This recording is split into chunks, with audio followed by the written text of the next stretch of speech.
What is going on, everyone? This is Miles with Windows Central Gaming, and welcome to the 22nd episode of Xbox Chaturdays. Today, I am joined by the all-around rad dude and host of the award-winning Spawn on Me podcast, Kahlief Adams. How are you doing on this fine morning? Good morning, man. I'm excited to be here rocking with you. Thank you so much for having me. I know when you hit me up and you were like, yo, we got to get you on the show. I was like, little old me? You want me on the show? That's right, man. Me on the show. But I'm super hyped to rock with you, man. Like, I love your community. I love what you do. This is going to be a lot of fun. Absolutely. Thanks for getting up early. I know you're on the West Coast, so this is a 9 a.m. live. You're perked up. You're ready to go, which I really appreciate. As someone who's just an hour ahead, I know the feeling. I apologize in advance for my morning throat. I got morning throat going on this morning. I'm like, in all the things I'm about to do. But yeah. Of course, when the big dogs come calling, you got to roll through and say what's up. Big dog, come through. Still a little dog, just a little dog. I'm a pug, not a pit bull. I'm more of a pug. That's kind of more my vibe. But I'm rocking with you, team pugs right now. We're rolling through it. We make it happen. So a huge shout out to everyone who's joining us live today. Today we're going to be talking about the Square Enix developments, the acquisition and then announcement that they're not selling. We're going to be talking about the Xbox Global Publishing partnerships from AAA third-party partners. And we're going to be talking about the interesting dynamic of the dire straits for some PlayStation fans on social media right now. But before we get into all of that, Kahlief, give people a quick rundown of who you are, where they can find you, and what made you kind of fall in love with gaming. Oh man, so I've been in the gaming industry for about 12 years. Kind of started initially on the press side with a blog that I was doing called the Spawn Point blog. And then when that folded, because folks were like, I don't want to read this nonsense, I decided that I was going to try to go and do some podcasting with my boy Cicero Holmes at the time, who helped me found Spawn on Me. So we were trying to figure out, what was the thing that was missing in the space? Like, what was the content that was missing? And there wasn't a lot of, video game content or folks in the space who looked like me, who were doing work through our vision and through our prism and trying to figure out ways to talk about, our life experience and how gaming intersects with that in a bigger way. So we started down that path and now I'm rocking 8 years later doing the show, and we've been on so many wonderful stages. Luckily I was one of future class for the Game Awards this year. We did some really cool stuff with Twitch this year. 2 years ago, E3, we had a booth on the floor. We were rocking on the floor doing the show. So it's wild to see just how far, our show has gone to be able to do all this stuff and kind of be a voice in the space for diversity and inclusion conversations around marginalized folks. But yeah, it's been super rad. And for me, gaming has been with me forever. I tell the story often of how my grandma was the person who got me into gaming, because I grew up in the Bronx in the 80s, in the early 80s, because I'm old. But it was one of those things where the Bronx in the 80s wasn't the best place, so to keep me kind of safe, my grandma got me an Atari and sat my behind down in front of a TV and said, you're not going outside, damn it, you're gonna stay in the house and play video games. And that was 30 plus years ago at this point, and I've had gaming in my life, and it's been the thing that's given me the most. It's given me so much good stuff. It's given me a career. It's given me a voice in an industry that I love. And it's been so fantastic to be able to do this kind of work. So gaming has been in my life for a very, very long time. So I have much love for it. That's beautiful to hear, man. This is our first time really kind of sitting down and having an in-depth conversation. So stuff like that, getting in your background, it's awesome, because I think that's one thing the community shares, is this kind of general love for gaming. And we all have different backgrounds when it comes to how we got into it, but that's one thing, despite who we are, where we're from, that we can kind of come together with. And that's why I love gaming, is just for that social kind of community driven element of it. So stories like that are amazing. Absolutely for sure. Yeah. So first big topic I want to touch on today is something that kind of developed quickly in the middle of the night. Bloomberg Japan put out this statement basically saying that Square Enix was on the table, and there are 3 potential buyers. And so everyone was running wild. We had Nick Baker of Xbox Era saying that Microsoft was one of the potential buyers, and that Sony was one of the potential buyers. And then there was all the speculation regarding, who would buy Square Enix, how much it would cost, and there was this kind of like frenzy in the middle of this was like at 9 or 10 p.m. my time. I want to say Thursday night, and everyone was just kind of going crazy with this and just speculating. The next morning, Square Enix put out a statement basically saying, we have no interest in selling, and we've had no offers made. Kind of at least formally killing any sort of rumor there. So what I want to do is I want to get your take on, first off, do you want Square Enix to be purchased by, let's say, a Sony or a Microsoft? If we're going to use those two as an example. Do you want them to be purchased by Sony or Microsoft? And who do you think would be more likely to purchase them in this hypothetical scenario? Well, first of all, that Bloomberg report was wrong because there was a 4th buyer, and that was Spawnomi LLC. And I'm surprised that they didn't, say that in the market in the conversation, which I'm disappointed, Bloomberg, in you. Irresponsible reporting, absolutely. Irresponsible reporting. Geez, man, gosh. I mean, it doesn't really matter if they get bought out in the grand scheme. I think that for me, there has been a conversation about, and this came from Microsoft and Phil Spencer a while ago, of the, we want to hopefully do some work in Japan in a bigger way, right? Like that's always on the table as a company and as an entity that has been looking to make inroads into the into the Japan market, because let's be honest about it. They've not done well in Japan for many iterations, for many cycles. They've just not. Sony has had a lock on that because they're a Japanese company at heart.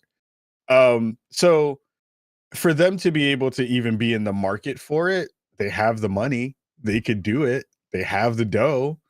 It would make sense, looking at the portfolio of games that are in their stable, to be able to do it. Even if you, I'm not going to put Outriders as the game that would like get you sold for a thing like that, but it's like the fact that they are publishing so many different kinds of games that are across the board, big franchises, with Final Fantasy being the biggest of them.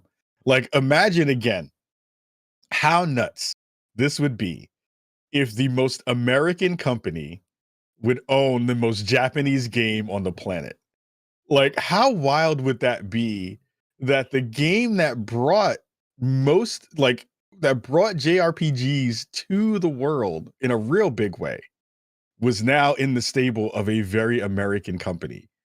Again, super wild. I booted up the show the other day on my Xbox, and to see the Sony logo pop up first, the PlayStation logo pop up first, I'm like, I don't know what world I live in, but it's fantastic. It's super dope to be able to see stuff like this happen. So I think it has a real effect on how the space will come to, ideas around acquisition. But I do think that the conversation about like what happens if they wind up getting purchased, I don't think that changes that much. I think, they'll I think this benefits Square in a bigger way, because they have 2 divisions. They have their NA division, their North American division, and they have their Japanese division.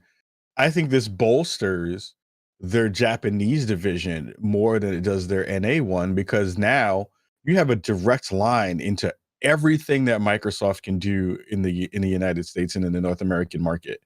You have a ridiculous amount of funds. You have a ridiculous amount of resources now that you can attach to other games that you're making. And you saw this when the conversation that happened with Bethesda, where the thing that, Bethesda heads were super excited about was like, we don't have to do all this weird crosstalk anymore. Like, we are just in with all the other tools that come across all these different games now. And then all the other things that were in the Microsoft stable already, they were like, ooh, we get to play around with InTech and all this other kind of stuff now. Like, oh, we get to play. Like, it's a win for everybody. So it's, to a certain extent, I think folks who are really excited, or folks who are dismayed about potentially Microsoft buying another company and buying them out, I think that's bad business for you, as like, unless you have some Square stock and you're just like, this is going to tank my Square stock. It's not. is going to do your Square stock a lot of good. It's going to get you some more money in your pocket. So um, we'll see. I think it is really interesting to see the conversation in 2021 be about who's going to get bought out by who, as opposed to what games are people making that I care about. It's wild that that's the actual conversation that we're having right now. It's a wild time, and more it gets to the point where anything's on the table. Every single week, something happens, and I say, okay, well, now anything is possible. Xbox has proven that they are, especially when it comes to Xbox Game Pass, going all in. Getting Square's slate of games into Xbox Game Pass, which they've already been kind of, fostering with Final Fantasy and franchises like that. But imagine a future where Xbox comes out on stage and says Final Fantasy 17 is an Xbox Game Studios title. Final Fantasy is now exclusive to Xbox platforms. Stuff like that, which historically we never would have even considered that. There was never a possibility where Final Fantasy would be an Xbox game. It was weird when Final Fantasy even came to Xbox in the first place. And now Sony's been kind of fighting to take that back. They've been putting a lot of money into Square to say, we need Final Fantasy as an exclusive. We don't own you, but we need to have the brand synergy between PlayStation and Final Fantasy. So we're going to pay for a 2-year exclusive.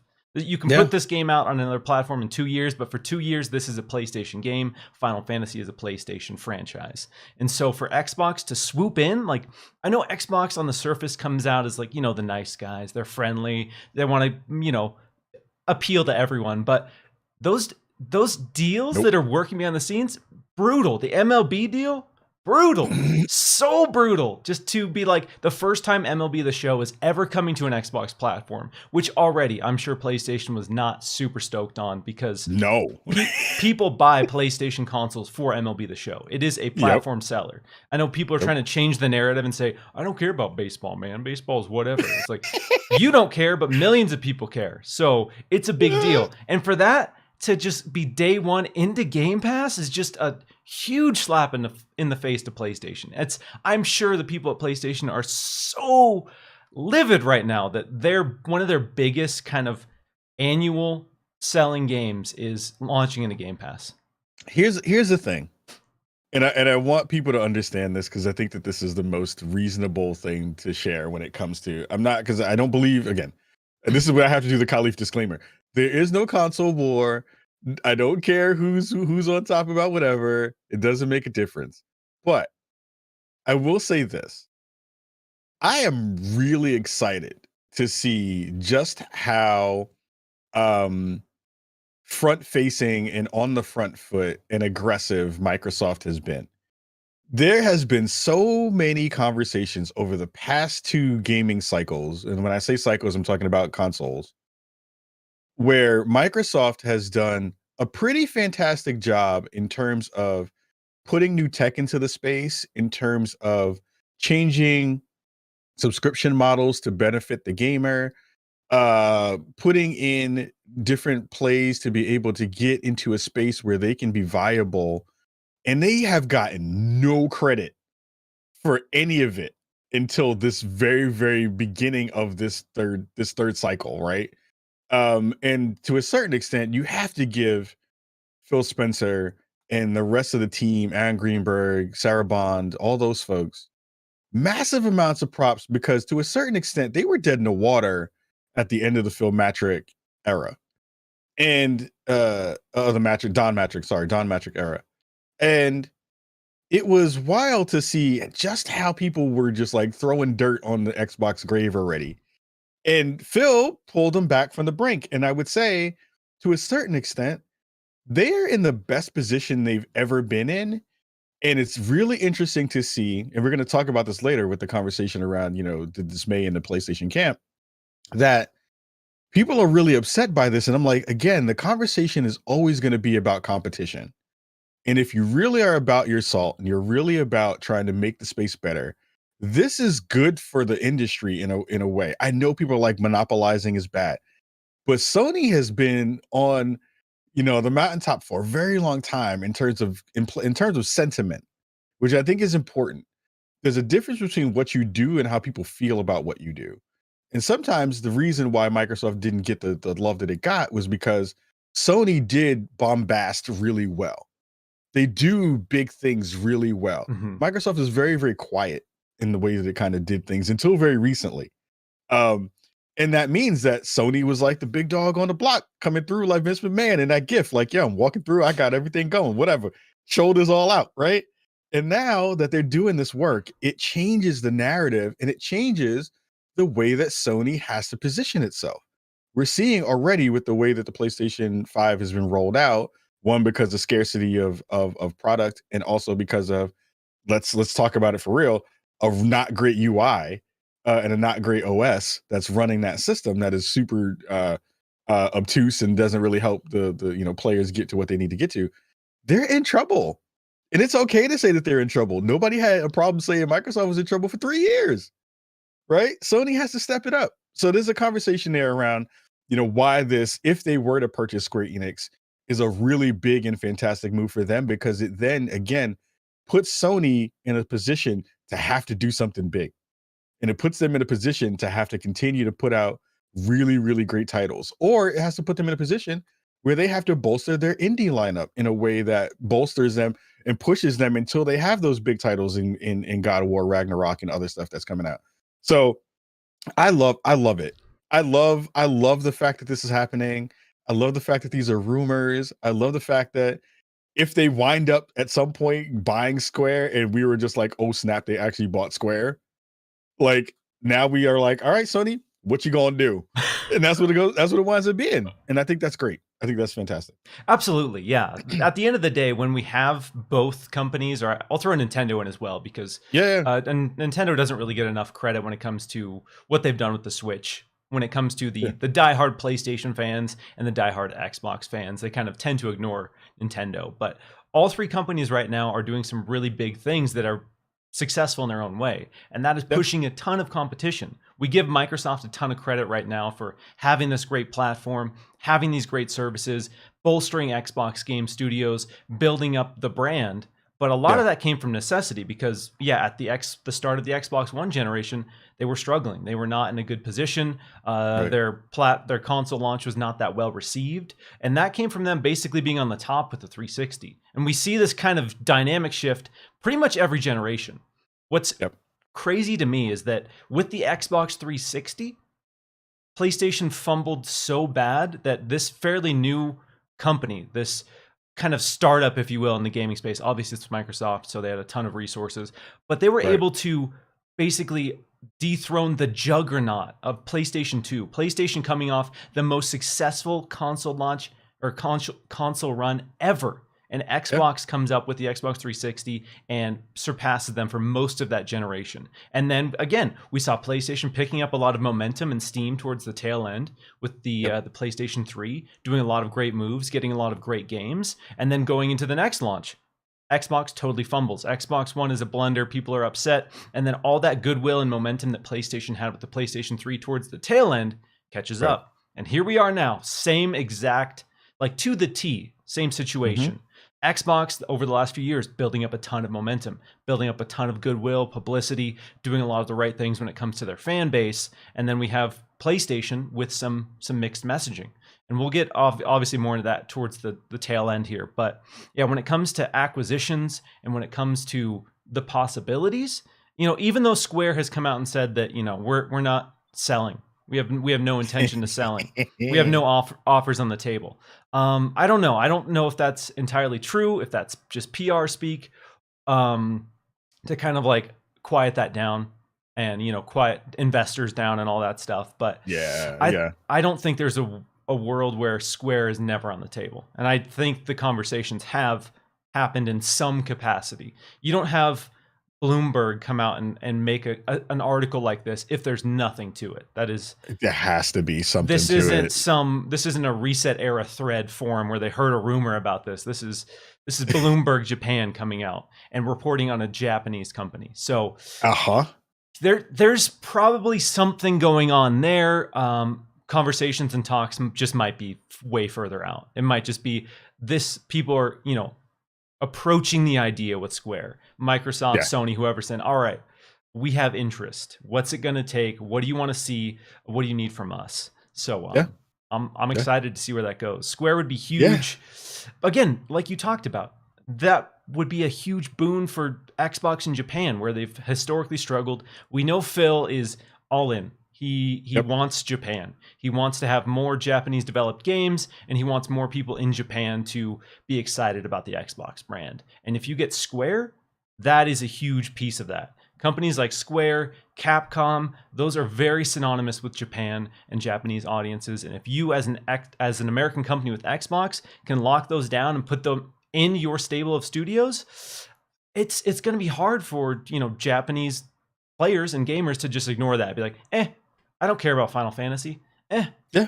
Like nobody says. I mean, people say that, but I mean, I say that. yeah, I'll be honest. Like my JRPG love peaked around PS2 era, and it's kind of tapered off. A Final Fantasy 15 was fine. They're still doing some cool stuff, but me and my tastes, I peaked early on with my love for JRPGs. But I know people want pretty soap operas are not my thing anymore. Yeah, I've given up on the pretty soap opera game. In my teen angst, I was all about Final Fantasy and Squall and his edgy drama. But as I get a little bit older, I need just not my thing. I'm not saying it's bad. People love it. I get it. I get why people love it, and I think it would be a huge deal for Xbox. Reasonable. So I'm going to give a quick shout out to the 100 peeps joining us so far. We got Synodex, we got Mr. Joanna Dark, Yo Donnie, Sepia Quotient, Pope in the mix. A lot of awesome people. Really appreciate you guys hanging with us. I'm going to get to some super chats as well. We got a good little string of these popping. Really appreciate that. So Synodex says, Square's capping, there were talks, Xbox one of them. Oh, okay. So he's saying that Square is basically trying to downplay that there were talks and that Xbox is one of them, which again, you'd have to from a business standpoint, you'd have to not say, yeah, we're going to get bought. Yeah, we're definitely, money's on the table. I think it was similar with Bethesda. When the rumors of Bethesda were happening, I think there was a similar kind of dynamic between what people were hearing, what was being reported on, and what Bethesda was saying publicly. Because these things not only take a lot of time, but they're super complicated and things can change. Yeah. So you don't want to come out and say that and then have all this like expectation built up and then nothing come of it. Yeah, absolutely. Because again, for your I'm sorry. Oh no, yeah, no. For your investors, like how bad does that look? If you say we're going to be sold and then somebody pulls out and you're like, oh wow, and then your investors are like, why did somebody pull out? Are we not doing well? What's the deal here? So there's a lot of money on the table involved with those kind of statements. Yep. Brian Hopkins, super chat, would love to have been a fly on the wall during those MLB The Show meetings. Oh, I've heard that MLB reached out to Xbox, but I feel like there's no way Phil didn't pick up the phone and say like, hey, what's up? MLB's on Xbox? I mean, they were not from, I don't know if I heard rumors that they were unhappy with their deal, or if it was one of those things where they were just like, we need to expand how far we can push this thing out. Please, someone do that for the NFL. Someone, please. That would be great. Someone, please do that for the NFL. Make a call somewhere, please. That's what I want. But yeah, I agree. I would love to be a fly on the wall of those conversations. That would have been wild. Because I know MLB was like, hey, MLB's too big for PlayStation. MLB cannot be a PlayStation exclusive anymore. Sorry. You guys can still develop it. You can still, have a great team, but we're putting it on other platforms. Sorry. Like that's just the way it's got to be. And I'm sure, again, PlayStation wasn't stoked on that because the show has been synonymous with PlayStation for such a long time. And then to have that taken away, and then again to have it launch into Game Pass that's a tough value proposition. If you're someone who, you don't have a PS5 yet, you were big into PlayStation 4, you can't get a PS5, you can just get Game Pass and you can get MLB The Show. And that isn't that wild? That's still wild. Like, have you played it on your Xbox yet? I haven't yet. No, I went to the store the other day and it made me laugh so hard because it was the Xbox splash screen, and then that sucks away, and then it says PlayStation Studios, the very first thing. So we have Xbox back to back with PlayStation. I'm just like, what a world we live in right now. It's so wild. It just feels weird on the controller too. It just feels weird. I mean, it feels great in terms of the way it plays, but like me picking up an Xbox controller and playing the show just feels weird because I'm so used to being on a Sony platform. So It's cool though. It's super good and it plays well. It's super great. Yeah, Sony San Diego, they continue to kill it every time they do it. yeah, and it's I talked about this in one of my last episodes, but yeah, that team does amazing work. If you go to their Twitter page right now, they have on or coming to PlayStation coming to PlayStation and Xbox in their bio, but they have not touched the Game Pass stuff.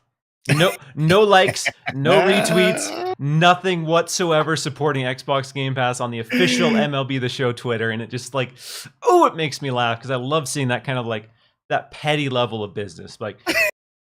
Even though they know it's on Xbox, they know it's on Game Pass. Hypothetically, it would get more people playing their game, purchasing microtransactions, getting excited about it. They are still so salty that they're not going to acknowledge Game Pass at all on their official channel. And it just because they know that they don't want to deal with all that Sony hate, all that Sony fan hate. They know it's going to be coming as soon as they do it. They know. Oh, dude! Big shout out to Ramon Russell too. Shout out to Ramon Russell, who's on that team. Fantastic cat.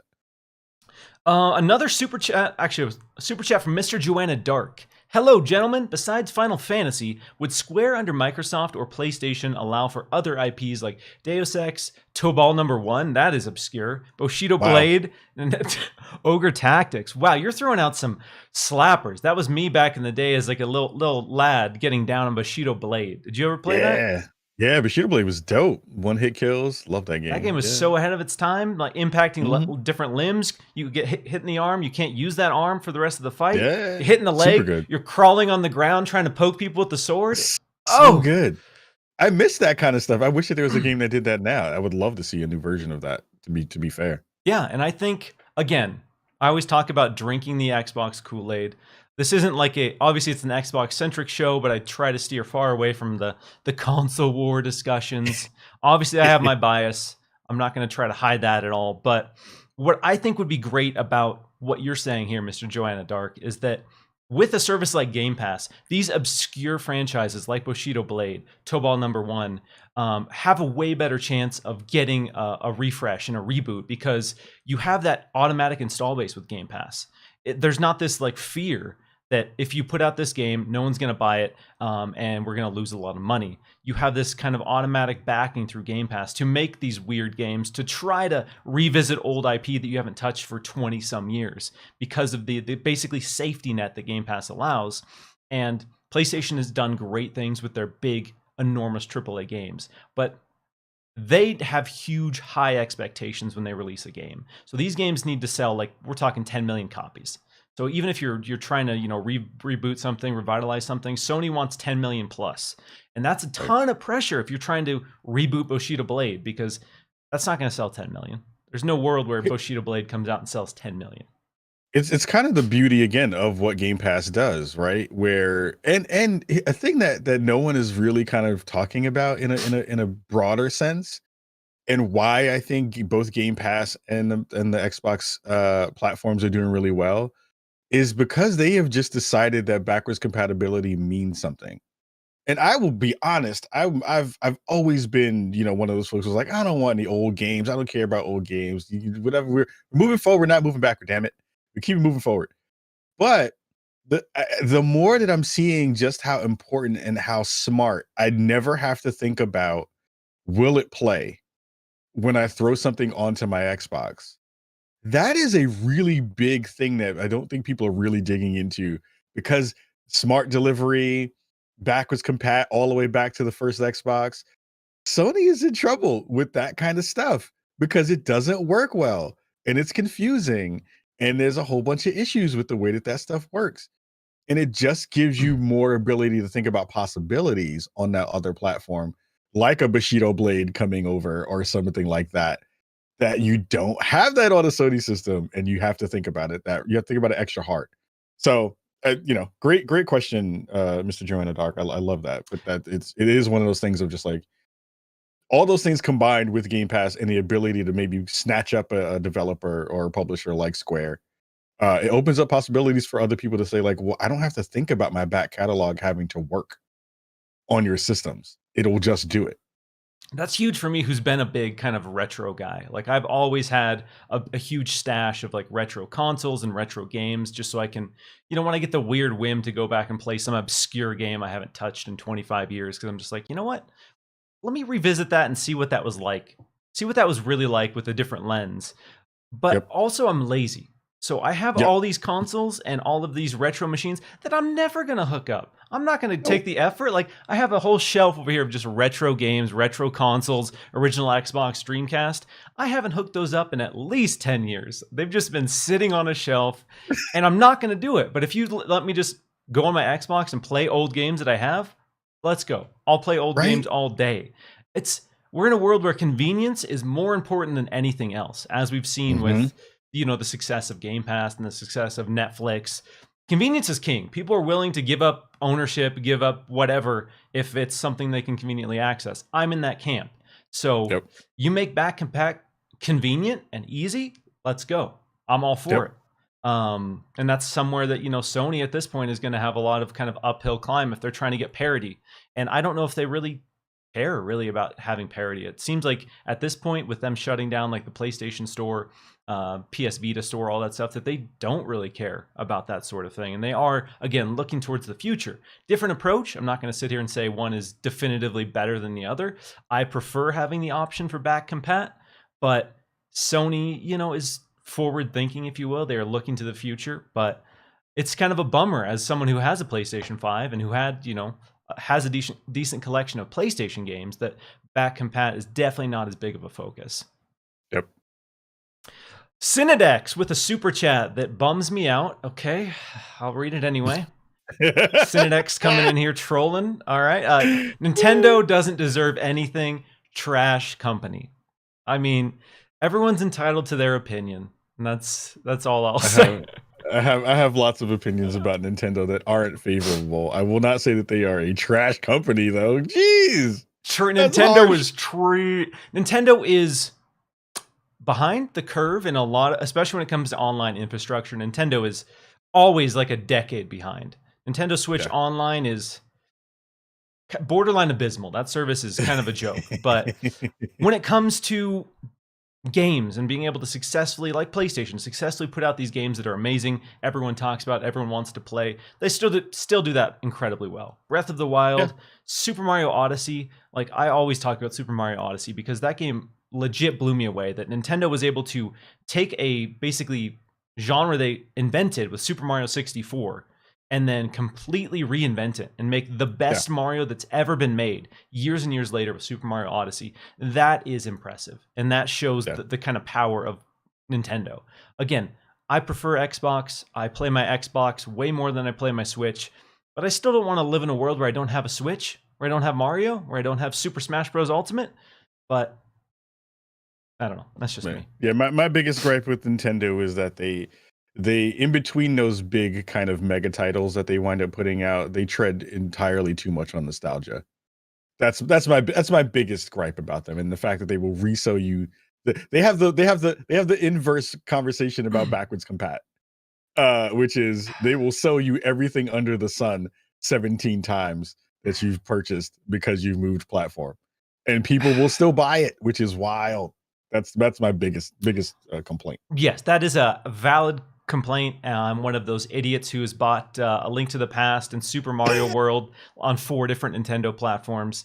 I hope they change that. I mean, we see some cool stuff with the SNES Online and the NES Online, but that Mario collection, that lazy collection of ports for $60 with a limited release window, boo, Nintendo. That is bad. That is so bad. Did you buy it? No. Okay. I drew the line in the sand there. I was like, no. You are so transparently trying to just cash grab this. You're literally ending the release date at the end of your fiscal year. Stop. This is disgusting. This is awful. Why would you do that? People bought it. It was still one of the top selling games. And that's why they keep doing it, because people keep buying it. That's why you got to use your wallet, Nintendo fans. Use the power of the wallet. Don't do it. I'm an idiot who's bought Resident Evil 4, a bunch of games, Skyrim. I'm one of those dumb people who bought those games like 4 or 5 times, but I'm not going to buy that Mario collection that you're only selling me for 3 months, even though it's a digital release. It's not even a physical only thing where there's a limited stock. It's a digital game, and you're selling it for like a 6-month window. It was, yeah. I love you, Nintendo fans. My God. But in that in that instance, that was a trash move from Nintendo. But I'm definitely not in the camp that Nintendo is trash, because no, they make dope stuff. They make some fire stuff. Super Smash Bros. Ultimate, greatest fighting game ever made, hands down. Super good. Super chat from Isma Easy. Microsoft need one more acquisition and GG. Sega is the best. I mean, let's go on a quick little tangent on the monopoly conversations. You touched on this a little bit, and that is a concern we see from critics is Microsoft is going to have a monopoly of the gaming industry and blah, blah, blah. And by legal definition, they have, 20 publishers left before we can even start talking about a monopoly, realistically. Buying Bethesda does not make Microsoft on the path to being a monopoly. There's still so many big publishers out there. So what do you think is too much for Microsoft? Do you want them just to go all in and buy as many publishers as possible? Or do you want them to, like he said, buy one more big one and be done, call it quits? I mean, it really depends on what their idea around what they want to do with those IPs is going to be, right? Like, I think Bethesda makes a huge difference because, again, they're a stable of games that people really care about, that if they go exclusive, which probably is going to happen on the Bethesda side, then that changes the conversation for folks who are on the Sony platform, right? Those folks then have to make a decision in their buying practices to say, well, now, even if I was a diehard Sony fan and I was burning, Game Pass codes in a barrel to fight it, that you're going to have to either get in where you fit in or not play those things, right? So I think it's really about the games themselves. Like the publisher, the companies are the companies, they'll get paid whatever way they get paid. But it really depends on what game do you think is going to be a nuts game that's going to come out that you have an expectation for, that's going to be fantastic, right? So it's like, imagine in the wildest world that Sony Santa Monica goes up. It'll never happen because it's a first person studio. But imagine God of War then becomes a part of the Xbox stable. That's a huge conversation that would change the world in terms of monopoly conversations, right? Never going to happen. It's not going to be a thing. Sony will spend every dollar they need to make that never be a thing. So if you think about, the conversation around Sega, what games have Sega put out in the past 10 years that have been like game changing in that way, or really brought a lot of conversation to the forefront in a way that I can think of that was like, wow, this sold a bunch. People were really excited about it. People were talking a bunch about it. Like, I don't remember one, and there probably were, but I don't remember one that I can think of off the top of my head.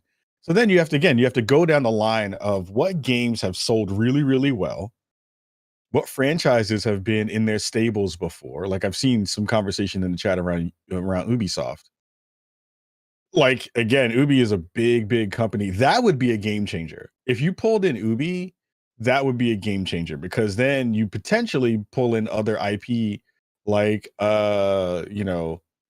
Splinter Cell, right?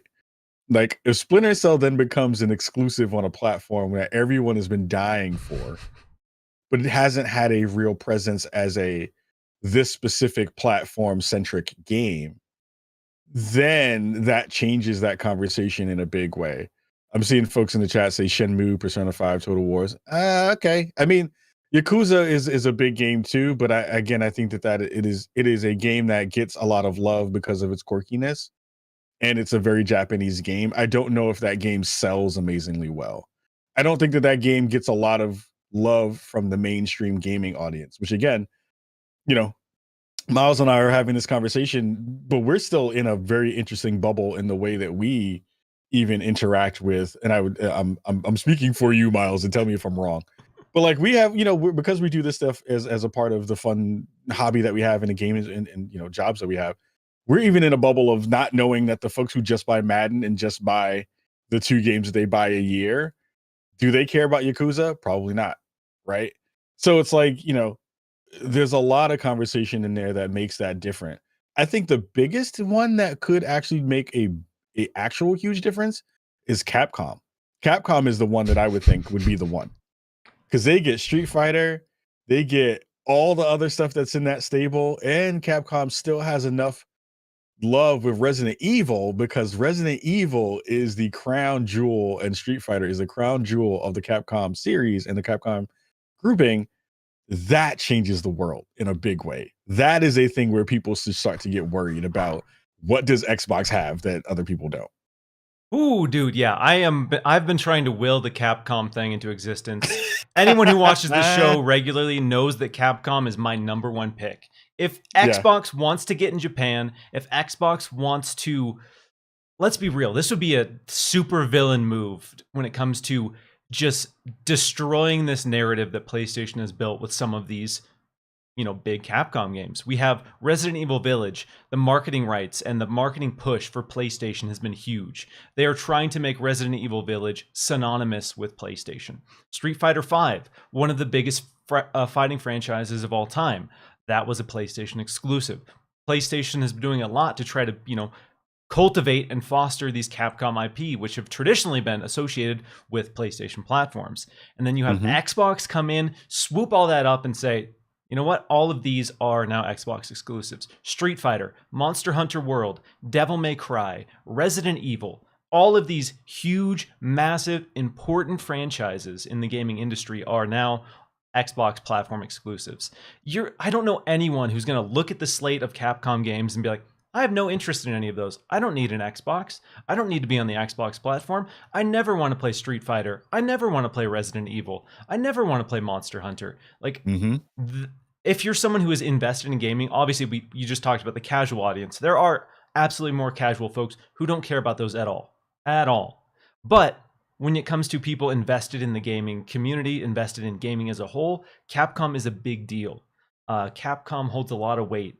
I'm a big Capcom stan, so I love some of the really obscure stuff that I don't really know that holds a lot of weight. But yeah, when you talk about something that would make the Bethesda deal look kind of trivial, I think Capcom, the headlines associated with that would be here's the wildest. Here's the wildest troll take that I will put on the episode. Here's the wildest one. Imagine in a world where Xbox buys out Capcom. Xbox says, hey, all Street Fighter games from now until infinity, until we give up that stuff, are only going to be on an Xbox platform. Xbox now says to Sony, hey, if you want Street Fighter any game to be an Evo, which you now own, you have to now put that game, you have to have it played at Evo on an Xbox platform. Imagine how wild that would be if they flipped the script and did some move like that. They wouldn't do it because it would just be stupid. It just breeds bad content with the fighting game community and with people who care about fighting games and stuff like that. But imagine if that was the play and they were like, you can't even play this at Evo, the biggest fighting game tournament on the planet, without us saying so and without you putting that on an Xbox platform. That would be the wildest thing on a planet. Oh, dude, wow, nuts to have that be a thing. But again, I am rooting for them to snap Capcom too. I'm with you. Like, I would love to see if they were going to do a move like that, Capcom be the one, because I think Devil May Cry is fantastic in that space. I think, again, Street Fighter is a huge deal in that space. But for me, as a big horror fan and a big RE fan, like, having that be a thing that they then get to control would be nuts. Here's a quick question. Do you think Konami is even in the conversation? Konami is interested in getting back into the space. We're seeing them, actively reach out to partners to get some of their IP back into gaming, because I think they were making a lot of money with their kind of gambling. So Konami was in a weird position where they didn't have to make any games, and they were making more money than they've ever made before. So they were like, why are we going to invest in these games? But I think they're realizing that they're probably going to start losing that kind of brand awareness if they aren't making new games. So when it comes to full-on acquisitions, I don't know that Konami is straight up looking to be bought, but I do know that Konami is licensing out its IP. So even though Konami might not be purchased, let's say by Xbox, there are definitely possibilities that, you know, companies like PlayStation and Xbox are going to be making games in under the Konami's IP. I would love to see them. Honestly, again, this comes from me being kind of older, I guess, but I have a lot of nostalgia for Konami and a lot of their franchise. Castlevania, absolutely one of my favorite franchises of all time. I don't care who it is. I don't care if it's Xbox. I don't care if it's PlayStation. I want somebody to buy them who's actually going to make games in those IP. So, you know, again, if that's what it takes to get, you know, a good new Silent Hill, a great new Castlevania, somebody buy them, please. Just somebody save Konami from themselves, because they've been so destructive with this incredible pool of IP. And at least now they are licensing it out to teams that care. We had games like Metal Gear Survive, awful. We had games like Contra Rogue Core, completely trash, just one of the worst games ever made. And it's like, why are you just completely tanking the reputation of these IP that you own because you're too cheap to invest in a team that's going to make a good game? So thankfully, they publicly said, we understand that was not the right approach, and they are working to shift that. So I just want Konami games. Again, I don't care how it happens. Just somebody give some team a budget. There's got to be a team of people lined around the block to make a new Silent Hill. Everybody. Yeah. But when they're like, oh yeah, you can make a new Silent Hill. Here's $50,000. Do what you do. we're gonna get a Silent Hill Downpour 2, which is yikes. I want the Konami Nintendo mashup so that we get Silent Hill 99. That's the game that I want. Oh, Silent Hill 9. You just dump pyramid heads into other people's rooms. But I think that goes back to the conversation about like what is important for the health of the games that we just talked about, which again, like Capcom, from a technological standpoint, we get a huge boost of working with Microsoft to bolster their online functionality. It's one of the biggest problems for most of their games. Every Resident Evil online thing of any time ever has been bad. Street Fighter has had a huge problem with online connectivity. They had so many folks within the community, you know, fight about like, do you want rollback versus do you want, you know, GTPO, like whatever the other version is. Like there's been so many different versions of like how does online gaming work for those companies who have not been able to get that stuff right. It's a thing that adds value when people are like, don't do it because it's monopolizing. It adds value to the game that you would eventually get at some point. So, you know, I think about it in those terms of like, what's the benefit that the company would actually get from jumping ship and working and collabing with these bigger companies? And I'm like, it's all the stuff that they get wrong all the time that we hate. Like, I'm begging someone to go roll up at a Nintendo meeting as like, can you please get your online stuff together? Because then it'll make people want to buy it and play it. So there's a space there for that conversation for sure. Oh, absolutely. Got to give a quick shout out to the 164 people hanging with us. Really appreciate it. If you guys are enjoying the show, want to hit that like button, want to share this video out. Let's see if we can get this up to a couple hundred by the end. And then we got a beautiful stream of super chats. I really appreciate all the support today, guys. This is awesome. DMCR0123 asks, can Square continue to self-publish, which Xbox likes, and what would they do with the magazines, comics, etc. that they don't need? So with Square, and you know, we have these conversations with Sega as well.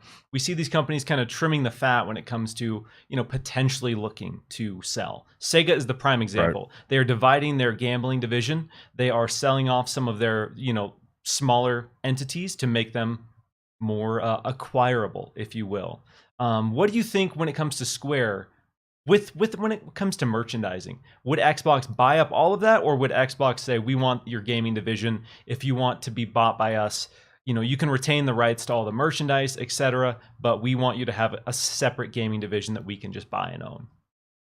I don't think that they would care.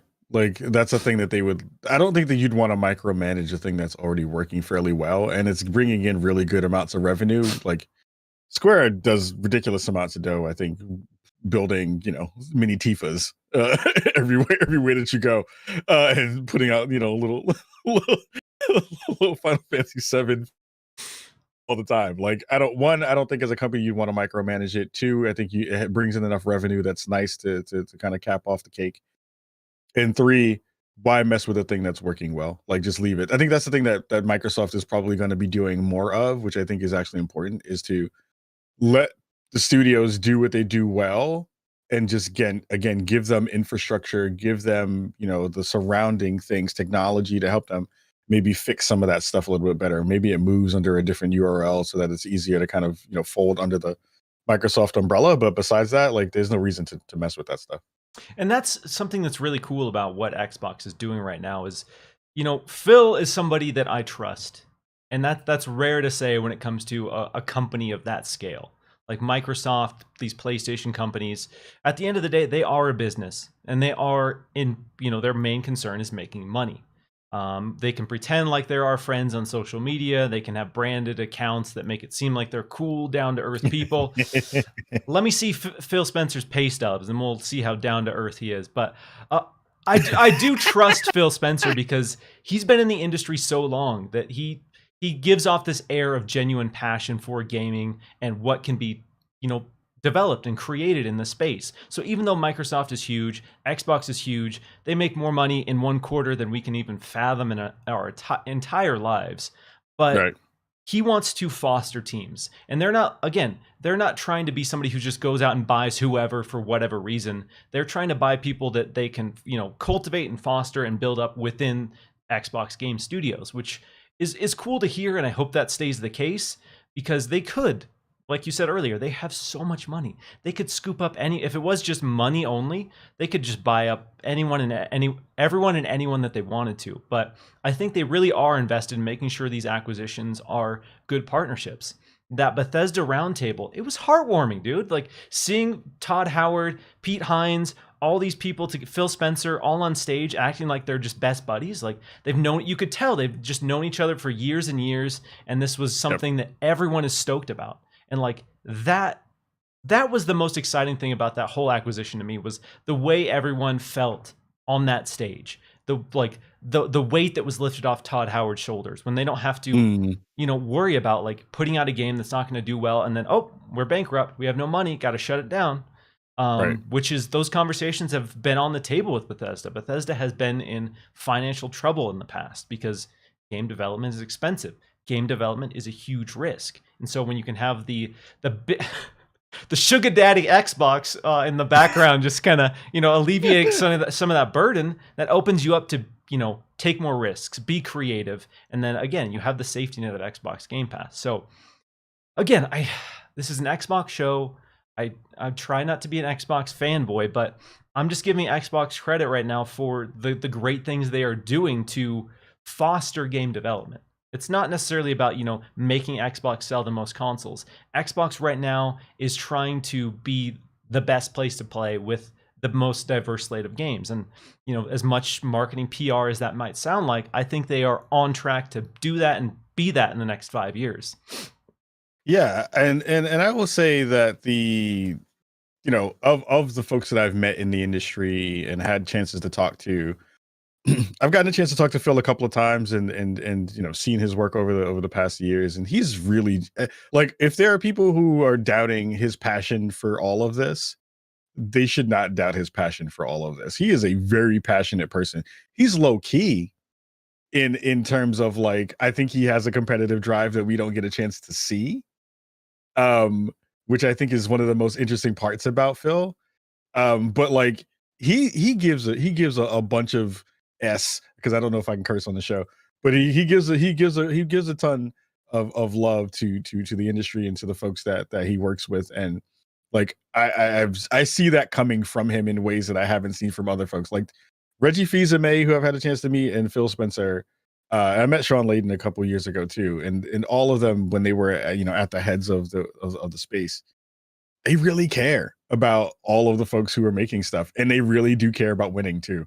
Like, I don't think that's not a thing. I think they do care about winning. It's just the way that they all display it is very, very different. So it's cool to hear that that's a part of that conversation too, which is just like, I think people are really trying to pit, companies against each other. I don't think that that's the way it actually works. There No. aren't, they're not fighting. They're not calling each other up on the phone like, yo, you suck. And then, and then hang MLB The up the Show phone. on Game Pass. Click. Yo, I got that, Joe. You suck. Like, that's not happening, right? But it is a thing where the strategic moves are being made in a way that, again, if you're really looking at positioning of where these companies were a cycle or two ago, it is exactly what needed to happen to get Xbox over the hump in a way that is going to move them forward. And it's actually at the kind of most perfect time to do everything because the technology is there. I remember being in a room at GDC like 5 or 6 years ago and seeing Phil Spencer walk up on the stage and talk about what would eventually be xCloud. And that was different. I was in the room like, I don't know what this is going to be. Like, what are you talking about? Like, I know Sony just bought out Gaikai to help bolster their stuff for PlayStation, what wound up becoming PlayStation Now, and that didn't pan out. Right? So it's like, again, this is all about positioning. It's all about how are you going to get to the next step, and how do you also, in the words of the company, I'm not a company show, but in the words of the company, like, surprise and delight. Like, I'm waking up every week like, holy crap, y'all did that too. Wow, that's nuts. And that's what winds up working. So you gotta do it. Yeah, and we'll touch on this more when we get to the PlayStation in Peril section. But Xbox has been dominating headlines. They've been doing such an amazing job of every single week. You wake up and you're like, what? Xbox is doing this. Xbox is getting this. And there's just been this constant momentum. Like, people hit me up in the DMs like, oh man, news is slow right now. I'm like, it's been 1 week since we had like a massive reveal, like from Xbox, or a massive announcement. Like, the amount of momentum they have right now is it's pretty staggering. And I have a hard time believing they can keep up this pace, but if they do, yeah, with the silence that Sony has had historically, that's going to need to shift, and that's going to need to change. They're gonna have to do a lot of brand band-aids to kind of help figure out what they're going to do next. I agree with you on that. Mm-hmm. Another super chat from Mr. Joanna Dark. With Sony investing in Epic, could you see an Epic and Sony merger, which would give them infrastructure and PC storefront to counter Microsoft? Is that the big play right now? Sony and Epic collabing to take down Microsoft? No, I mean, I think No. Epic, no, because Epic wants to be, on the periphery. Like, in Epic makes more money by being the company that gives you the engine to make your games than any publishing deal that they could do. Any M&A that they can do, merger and acquisition that they would do, is they would buy somebody out. But they also just re-upped, I think, potentially, maybe, I don't know. But I think maybe there was some more conversation about Tencent in Epic, which, again, Tencent, huge Chinese company, Mm-hmm. that is Tons of money. has tons of money, has money in everything that you can possibly think about in video games. I think in that space, I just don't think that they would make it wouldn't make sense for them to make that deal. They make too much money on Unreal Engine, and it gives them a crazy amount of autonomy to be able to do new cool stuff like the metahuman stuff, and they're getting into movies now with all the work that they're doing there with Unreal. So, like, it doesn't make sense for them in that way. Yeah, I think what a lot of people don't realize is sometimes these investments and these type of deals are just to make more money. You have Microsoft, who's invested in Facebook, and I don't think there's going to be a world where Xbox tries to buy Facebook, but they just have this money set aside. And we've seen with Epic, their growth has been huge. So Sony, who invested a little bit in Epic previously, has made a ton of money off the growth that Epic has seen. And I think that's more realistically what that's about, is kind of having this extra income on the side based on growth of these other companies. And it probably opens up the door to, as we've seen, a lot of like partnerships with Fortnite to get, PlayStation game like characters in the forefront of Fortnite, which is still a massive success. Yeah. Cinedex with another super chat, doubling down on his Nintendo hate. My brain is nostalgia free. Switch is your first console. Okay, so Switch is your first Nintendo console. That's probably explains a lot, Cinedex. That's probably something that went wrong in your life somewhere along. I get to tease him a little bit more because he's always DMing me trying to squeeze juice out of me. But that's great. I love it. Super chat from Brian Hopkins. I want Microsoft to get the rights for Zombies Ate My Neighbors from Konami, dormant and probably cheap. A remake or new version would be rad. Yes. Ooh, Zombies Ate My Neighbors. Wow. Yeah, that's a good game. Takes me back, dude. That would be. I would love to see that as like a top-down kind of like Diablo-ish. Like throw in some, make it cheap, throw in some online multiplayer, and just make it a dumb, fun game. I'd be twin stick shooter. Yeah, let's version go. of Zombie Ate My Neighbors. I'd be okay with Let's that. go. I'd take that. Brian, a man of taste, coming in here with some throwbacks. One more super chat, and then we're going to move on to the next topic here from Faisal007. Kahlief, you have an Arabian name that means the successor to the throne. That is true. It is true. It is an Arabic. My name is an Arabic name. It is the name of a title in Islam. It is the successor to the Prophet Muhammad. It's like the messenger. So I have an Arabic name. Oh, no. True. Didn't know that. Good job, Faisal. Fun fact here. Yeah, fun fact. Good job. All right. So the next topic we're going to move on to is the Xbox Global Publishing, or somebody corrected me, the Xbox Game Studios Publishing, AAA third-party partnerships that, Windows Central Gaming, the legends over at Windows Central Gaming have broke the scoop, gave people something new to talk about this week. Yeah. So I'll break down what I can say, and if you guys want to ask me more questions, go for it. I'm not going to give you much in terms of specifics because that's just the situation that we're in. But there are 4 big AAA third-party games currently being either developed or prototyped from Xbox Game Studios Publishing, and none of them are the rumored Kojima game. So if the Kojima game is happening, which there's a distinct possibility that at least one Kojima game is happening with Xbox, that would mean there's a total of 5 kind of bigger third-party partnerships on the horizon. There are 3 new IP and 1 spin-off of an existing IP. I'll give you those juicy deets, let you speculate, let you sit on it. Yeah. We've seen the cyclone emoji is what we've been using to kind of tease this. Jez threw in a new tease, which I guess I can now tease as well. Cyclone and Dragon. You got those. Those are your teases for 2 of those. 2 of those 4. I want to play a game with you since nobody really knows except for me. So I have to be that guy who knows and can't say anything. I'm 100% that guy right now, and I apologize. I don't like to do it, but that's the world we live in. That's the reality.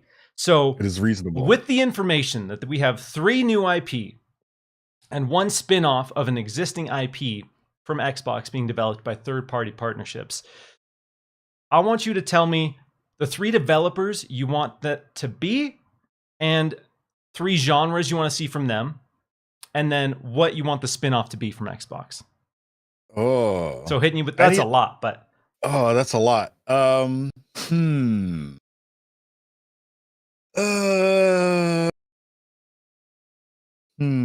That's such a big question because there's so many games so they have to be Xbox related titles, or they have to just be no. So I will say that 3 of these are new IP, completely new IP that are being published by Xbox, but they are being developed by other external third-party studios. Man, I know it's tough. I mean, the hard part is because it's like there are so many devs that are just out there that are doing good work that it's hard to know like who's even close to even having a project that's potentially even in scope. Like I think that there may be a fighter. Like, maybe you know what? Maybe Killer Instinct maybe comes back in another form or fashion. Oh, okay. Like maybe that's a thing. That's your thought for the spinoff there? Okay. That's like maybe the spinoff of like maybe that's a thing. We're gonna kind of pull that back in. Shoot. I don't know. You gotta help me on this one, Miles, because I mean you can't. I can't. I know you can't, but damn it. Maybe a driving game. Okay. maybe a driving game. We have a driving game that comes back out, not Turn 10, but maybe something else. Okay, all right. Who's the Uh, dev making the driving game? I mean, there's only two that really do it well. Because my favorites are like Poly, and then Turn 10. Like they make really, really good ones. Maybe. You remember that Wukong game that came out a little while ago? At least they got teased. Oh, the Black Myth Wukong. Yeah, maybe that is the thing that maybe comes over to Xbox. That game looks dope. That game looks super, good. super cool. I'm gonna go. Here's my shot in the dark. Let's go. Maybe this is the time that we see that Paragon remake come over to Paragon third person MOBA. Okay. Be picked up by Xbox and see if they pull it. Okay. I have no clue. Who this could possibly be. No clue at all. None. Yeah, it's fun to kind of speculate, and that's kind of, we had to be very careful on how we presented this information because, we have good relationships with a lot of these teams, and we're never in a position where we want to leak game reveals. That's not really our prerogative to steal that big moment from these teams who've been working on it for years and years. So that's the main reason we had to be so cryptic with this. And, it lets people speculate. I'll give you all the specifics I can, which unfortunately isn't a lot. Also, Paris is harassing you in the chat about your cooking. Can Xbox Game Studios Publishing help Ka ship a properly QA'd meal? He asked. Wait a minute. Who's Paris? I've never heard of him. Is that a person? He's a regular troll in the stream, but yeah. Man, I bet you he buys all the Nintendo games over and over and over again too. I bet you he's one of those guys. Team burnt ribs. I know him. Okay. Damn. The beef. Literal beef. So yeah, I'll tell you everything I can, and basically that is that there's 4 games, not the Kojima one. I think the Kojima one's very likely. I will tell you straight up that, one of them is probably not something anyone would ever imagine in terms of who's making it and the style of game that it is. The other one, the Cyclone one, we talked about it being this kind of ambitious connected world. And what I will say about that one is that this is going to be a really amazing online kind of multiplayer experience from a team who historically has made great games, but not necessarily of this style. And that's about it. That's all I'm going to give. That's reasonable. I mean, here my hope, and maybe this would be a potential one, but that doesn't fit any of the criteria that you kind of shared. I would love to see what it would look like if Rockstar jumped in bed. That's, there's been a lot of like heated rumors that either Xbox or PlayStation is going to collaborate with Rockstar on a new IP or the new Grand Theft Auto. We've seen. Imagine if that was an exclusive to a platform. Miles. Imagine the check that goes out to make that an exclusive. That's what I want to. But show me the numbers of that. Then that goes back to that conversation of who has money. Right? I know PlayStation fans don't like to hear this, and this isn't me fanboying. This isn't me being unreasonable. Xbox has way more money than PlayStation. Way more. Like we talked about earlier in the show. If Xbox wanted to be the gaming supervillain, they could in a heartbeat and just scoop up everyone and just squeeze the life out of all these franchises and IP. They could.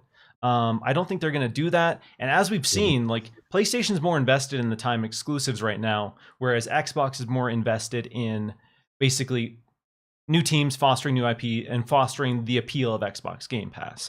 So we're in kind of 2 different approaches. So I don't see, as crazy as it would be, I don't see something like Grand Theft Auto 6 being an exclusive to Xbox. What I could see, and this would be, I think, equally as big and equally a big as slap in the face to PlayStation, is you say, Grand Theft Auto 6, day one Xbox Game Pass.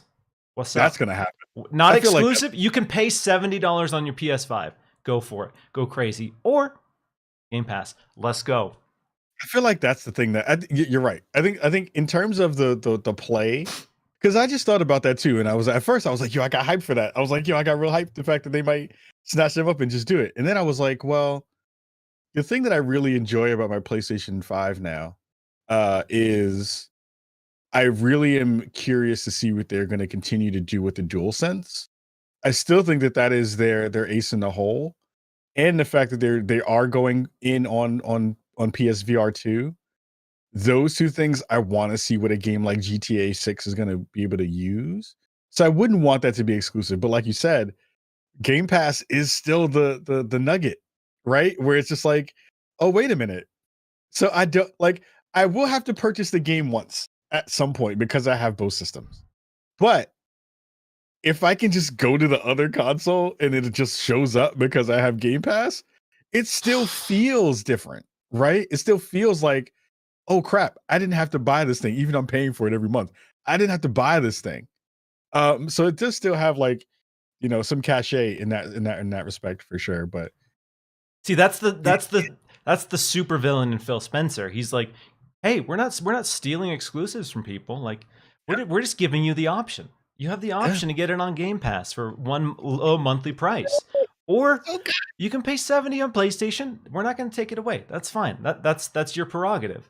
So the more of those big third-party games that come day one, that the justification for $70 games is going to get real tough for PlayStation, which is they're trying to make more money, and that's the reason they made all their first-party games $70. Is they're spending more money. These games are expensive to make. They're trying to make back some of the costs. So it's like, hey, we're making great games. We can justify $70.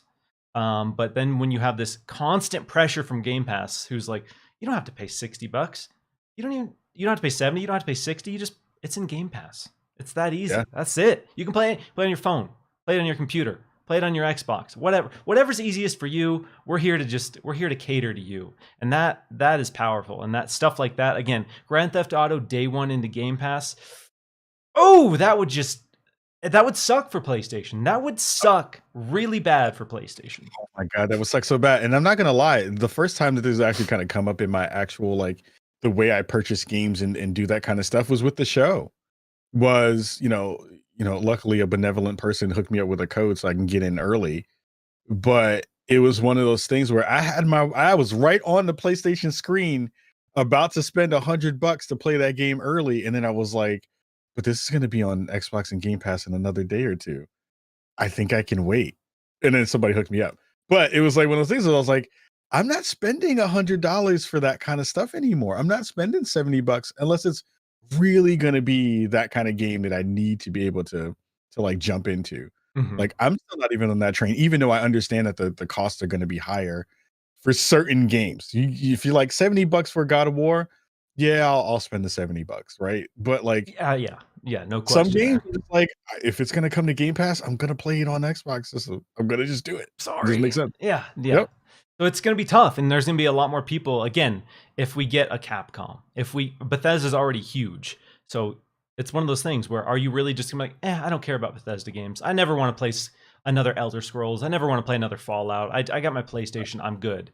And I think that's Xbox's master plan right now is they're going to get more and more of those games that you can't ignore. If you're someone who's invested in gaming, like it's going to get to the point where you're going to need to be in the Xbox ecosystem in some way. You don't have to buy a console. But you're going to be on Game Pass more than likely if you're trying to play the next Elder Scrolls, and that's going to be huge. Quick shout out to the over 200 peeps hanging with us right now. Really appreciate that. If you guys are digging the show, smash that like button, gamers. And again, no, seriously, I'm having a blast right now. So super chat from Faisal007 who asked, do you think that the team did Dead Space new game? Okay. Do you think the team that did Dead Space's new game is one of them? No, I'll tell you definitively that's not it. I'll give you that one for free. Yeah, and that one I know is no. And it's also not Phantom Dust. Phil, if you're watching this right now, what is going on? I know you're a Phantom Dust stan. I'm a Phantom Dust stan. When I found out that list, the first thing I asked was, is Phantom Dust on this? No, it's not on it. And I have a fundamental problem with that. You tease me with this reboot, you cancel the game, you give me nothing to work with, and I'm just supposed to sit back and support Xbox? No, boycott Xbox. Scalebound for Miles. Yeah, Scalebound, Sleep, Phantom Dust reboot. Excuse me. But yeah, no. So no Dead Space Team's new game, and no Phantom Dust. R.I.P. F's in the chat for Phantom Dust, y'all. Oh, Phantom Dust. Synodex with a super chat says, free hint, Dragon's Dogma is one. No, stop it. No. Stop fishing for answers. Just blowing up my DMs, trying to squeeze all the juice out of me. And the main reason we don't want to just like be like, this is the game. This is one, a lot of these are being prototypes. So this is like super early. So some of these games potentially don't come out in any official capacity, don't get revealed. Two, imagine spending 4 or 5 years on your life, like getting ready for this big moment where you're going to reveal the game, show the game to the world. Nobody sees it coming. And then some asshole like me says, it's this is what it is. This is what it's about. This is what the setting is. This is what the tone is. And then that big reveal is just swooped out from them. And it's kind of lame. Well, this is the way chat. This is the way you have to do it. We have to treat Miles's background as the answer, like the way that Uncle Phil does.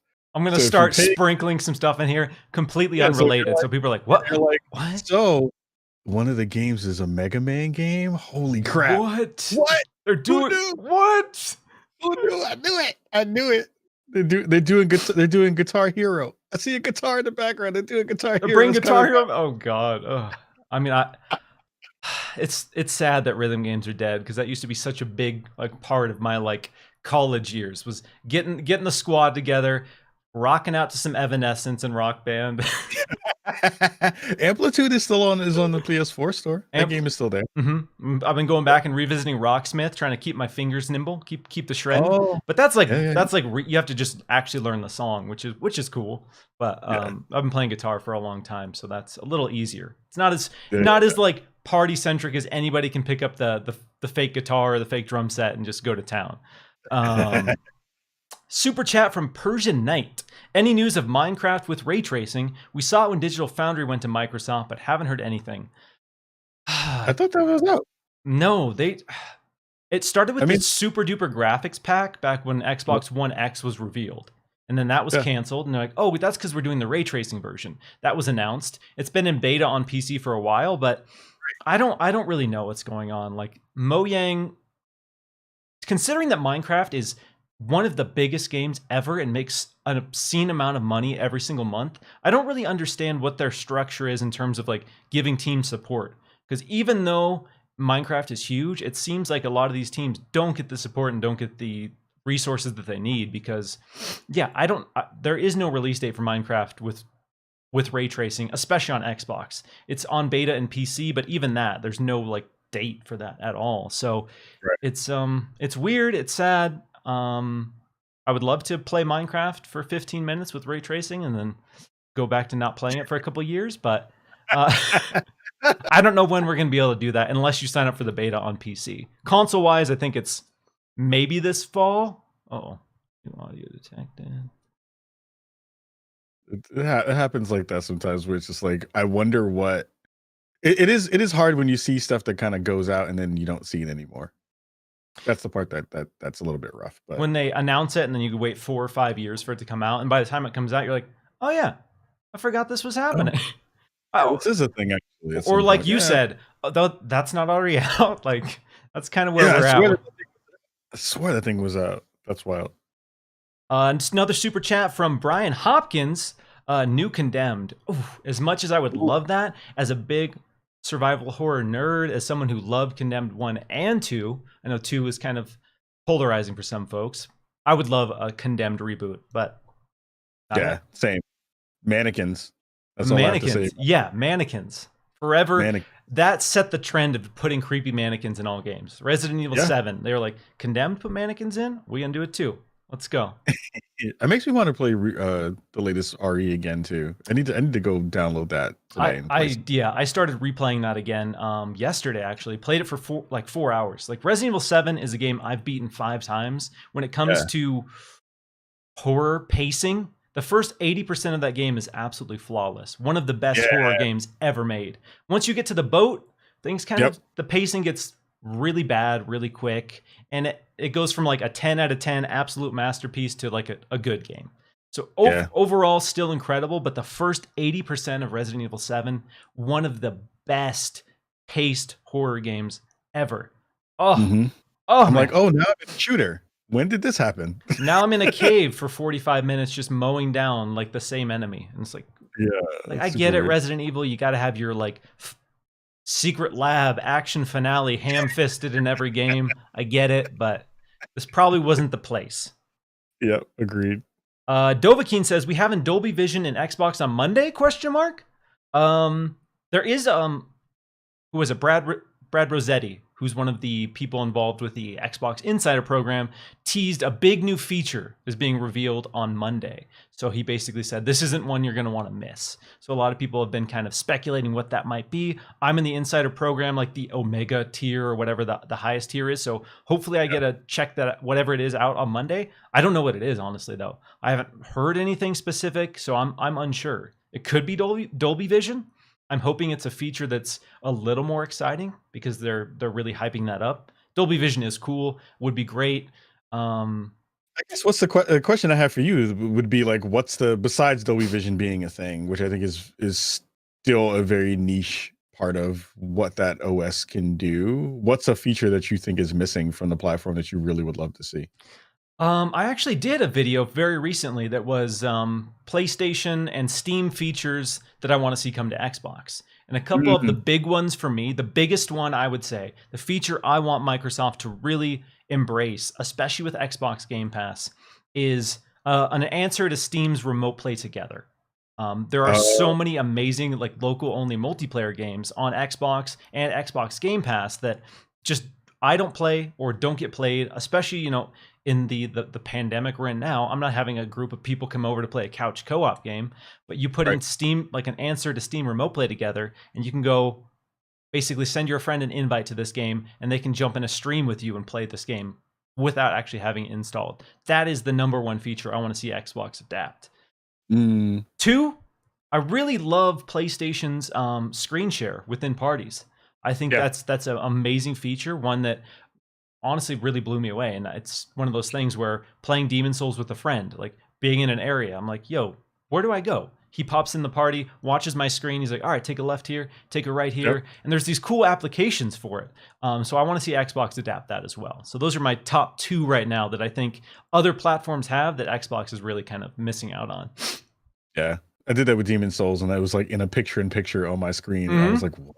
I was what? like, what? What about you? I want to do with people. I mean, for me, it's more like just nuts and bolts stuff. Like I think everything. I mean, I don't want to again. I don't want to compare this to the Sony experience, but I feel like the thing that I'm happy that they have incorporated is just like simple stuff of just like, this doesn't fit on your main hard drive. Do you want to use extended storage? Yes, I do.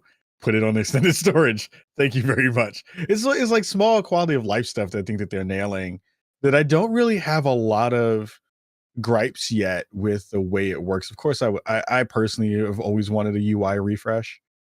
Like I know, Squares is still a thing that they want to continue to do, and I'm like, oh, okay. But there aren't a lot of like actual things that I'm finding that I'm having a lot of problem with currently. Like just fix it so that I don't have to worry about my network bandwidth kind of dipping down to like 100 megabits because it just randomly does that until I reboot it. Like that's the thing, is like, oh, and I gotta reboot the system to get the full network capabilities to go through while I download this game. Like simple weird things like that. But a small thing that I think that they should just do, and I'm sad that they took this away, was I want to be able to download a game through a QR code again. Oh yeah, there's gotta be. They took that away, and because luckily we work in the industry and we get codes for stuff. Those codes are long and it's dumb. I don't like them. I think they've always been stupid. Give me the QR code stuff back again. That stuff worked really well in the day of the Connect.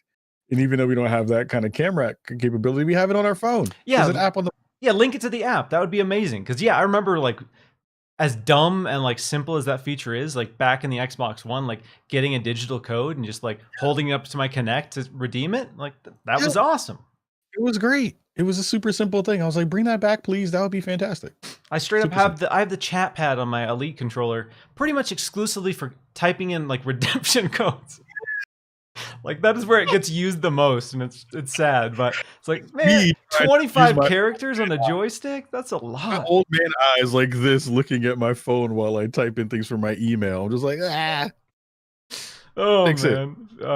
Yeah. But yeah, like you said, overall, I think what the Xbox has in terms of features is pretty impressive. There are some little things here and there. Like I think the remote play together and the screen share for parties, those are big ones, probably way more involved and probably will take a lot longer if they do adopt them. But even simple things like in that video, it came out a little while ago, I'd mentioned that Xbox doesn't have playtime tracking. Something as simple as that, like for the longest time, unless it was like one of the games that had it built into its stats page, you had no idea how long you played a game. And then thankfully they've added that. I believe it's out for everyone, or it might still be in the Insiders program, but there is an actual playtime tracker now for almost every game, which is a simple thing, great, but cool. Yeah. So I can look at that and be depressed and be like, well, I've put 500 hours into this. Oh my God. How many hours equals days? And then you're like, oh my God. Yeah, and especially because it breaks it down into games. So you're like, oh God. No. A month of my life? Oh no. Got to reevaluate some stuff here. Yeah. Super chat from Post Up. Heavenly Sword reboot as Microsoft buys the IP from Sony. At least we want that to happen. I do want a Heavenly Sword remake. I think that game was really good. And I want again, that would be a fantastic game to be able to play in backwards compatibility. If you could play that in backwards compatibility mode, that would be great. That'd be great. Would love that. Yeah, that'd be nice. Great. Let's go. That'd be awesome. Yep. One day, or maybe never, actually. Those are both distinct possibilities. There's two camps of people right now. We got the PlayStation diehards who think that PlayStation is working on this ultimate streaming service solution to backwards compatibility, and every single PlayStation game ever is going to be available to stream to your console. And then you have the other camp of people who are like, yeah, they're not going to do anything with it. They're moving on. They moved on. They're not going to do anything. If they would have done it, it would have been hardware based. Then they're not going to do it. I feel like the telltale thing for me is when they close down the PlayStation 3 store and they announced that they're closing down the PS Vita store, there was no positive spin to that. There was no, hey, we're working on a solution so you guys can still play these great games. There was no positive spin to that whatsoever. So if you have something like that in the works, that would be the time to tell people. Yep. So when they said nothing, I was like, oh, hopes for BC on PlayStation? Pretty dire. Pretty bad. The only time that we've heard anything about the PS3 on the PS5 was the first initial Mark Cerny GDC conversation. We've not heard a lick of information about that since then, so that means it's dead. Cerny would have come out at some point and said something at some point because he's the prime architect on that game, on that system. And nothing has been said about backwards compatibility, which means it's dead. And then we got Paris in the chat saying the remastering engine, which is, I'm so tired of seeing that on Twitter. Like, I haven't seen anything that points to that being a reality at all from anyone credible, but yet there's this diehard contingent of people who are like, the remastering engine is a thing. Not only is Sony going to have backwards compatibility, it's going to automatically remaster every single game. What? Yeah. What in the... Okay. But wow. I'll let people dream. I'll let people dream. I'll let them buy into it. And until I see anything official from anyone, I'm just going to stay quiet and just let them. I'll even go further than that. For all my Sony fans and all my Sony family who are out there, here's what's actually going to happen. They're going to wind up making a external dongle. That external dongle is going to look like a Sony Discman. And you're going to connect that to your USB port. And then you'll be able to put your disc in that. And that'll play your things through your PlayStation 5. That's what you're going to wind up getting. An external Sony Discman is going to play all your games. You're taking me back to the Xbox 360 HD DVD days. It's going to, Yep. Oh, wow. That would be great. You know what? I would love it to be even less than that. I would love for them to be like, do you own a PS1 Classic? Well, now you can connect your PS1 Classic to your PlayStation 5 and play the catalog of 20 games on your PS1. And the only way it works is if you pass it through the pass-through box on the PSVR one. Oh, that'd be perfect. Oh, I love it. I love it. Because you remember when that was supposed to be a rendering box? Mm-hmm. It was like, it's not a rendering box. It's just a pass-through box. It's, my God. Again, obviously this is an Xbox show, but you know, some of these rumors, I just don't know where they come from, and I don't know how they get traction. I guess I'll go into the psychology a little bit. They get traction because people want them to be true so badly that they are willing to ignore any shred of evidence to the contrary. I want PlayStation to have backwards compatibility that is, you know, on par with Xbox. That would be amazing. I love my PlayStation, had a PS4, have a PS5. I would love to have a more consistent backwards compatibility program. I would love, you know, my digital library of PS3 games to not just disappear now that I don't have a PS3. Like, that's just gone. I'll never be able to access most of those games. So yeah, it's not that I don't want it. I just don't think PlayStation right now is invested in making that a reality this late in the game. And it would take years and years for them to get to that point. And I want people to understand too that I'm not dunking on Sony for the sake of dunking on them. And I'm not dunking on them at all. I want them to be better. I really enjoy the stuff that I play on my Sony platform. Last generation, most of the stuff I bought and played was on a Sony platform. Mm-hmm. PlayStation 4 was incredible. PlayStation 4 was great. And I want them to just do better because I want that experience to be better. But it is one of those things of just like, man, folks are in their feels real heavy, boy. They are just like, why are you talking about this in this way? It's happening. It's gonna happen, okay? It's gonna happen. Yeah, I don't know. We're gonna get to one more super chat and then dive into the last topic of the show, which will be us kind of talking about this discontent in the PlayStation hardcore scene. Brian Hopkins says, maybe we could get an Enslaved remaster or sequel. That game was sadly very overlooked. Totally agree. Did you play Enslaved, Odyssey to the West? I did. It was pretty good. I think it was a really interesting take on that genre too. Mm-hmm. You know, that's a game that anytime I think of Enslaved, for some reason, it winds up popping in what is the game from Ubisoft that everyone keeps wanting and is never get talked about again because they keep doing it with the pig dude? Beyond Good and Evil. Yeah, Beyond Good and Evil.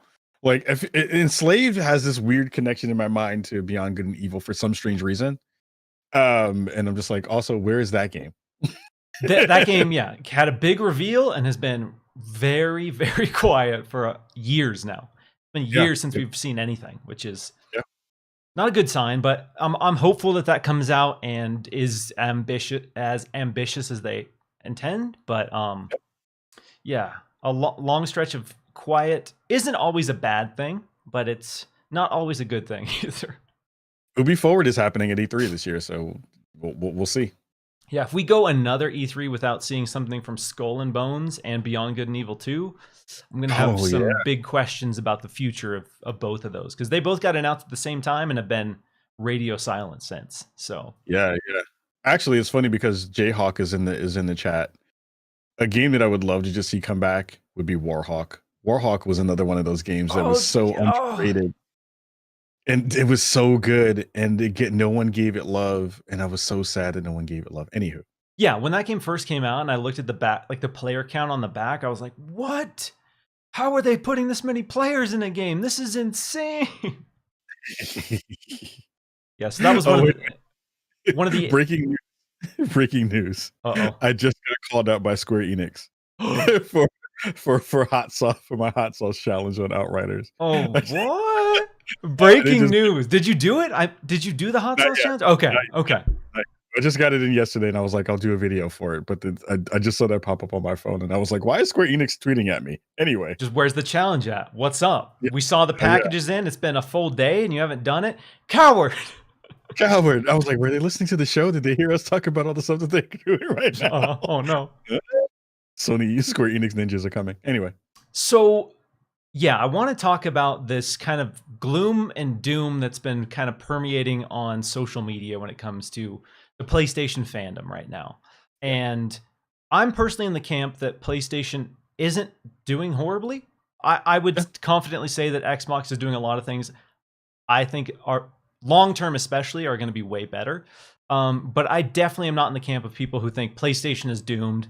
I was on Iron Lords last week, and King David was just going hard on the dude just had me rolling because he's talking about how Sony's gonna shutter their doors, Sony's dead, Phil Spencer's gonna dance on their graves and all this stuff. And while that's fun, it's fun to kind of speculate about that world, I definitely don't think that's the case. So I want to get your take on why you think there's so much negativity surrounding PlayStation and Jim Ryan right now.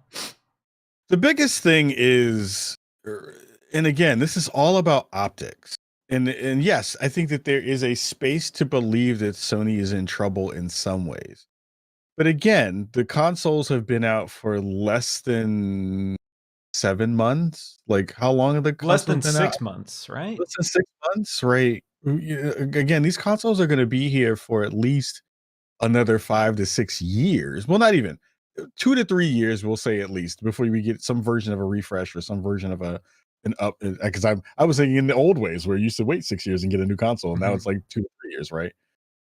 I think the thing that we're seeing currently, which is to Xbox's credit, to Microsoft's credit, to Phil Spencer and Greenberg's credit, is that they have been amazingly vocal and amazingly transparent in ways that we have just not seen a big company do in this space. It's actually a a sign of just how different Japanese companies are in comparison to American companies in these conversations. Nintendo still very, very close to the vest when it comes to information. Nintendo Directs, they're great, but they're also very, very scripted in the way that they kind of work. Sony is even more of a to the vest company in the way that they've done it. I know that I can speak to it from a person who's been in the press, person who has dealt with PR. Like, I have, folks who I know on Sony PR who are fantastic.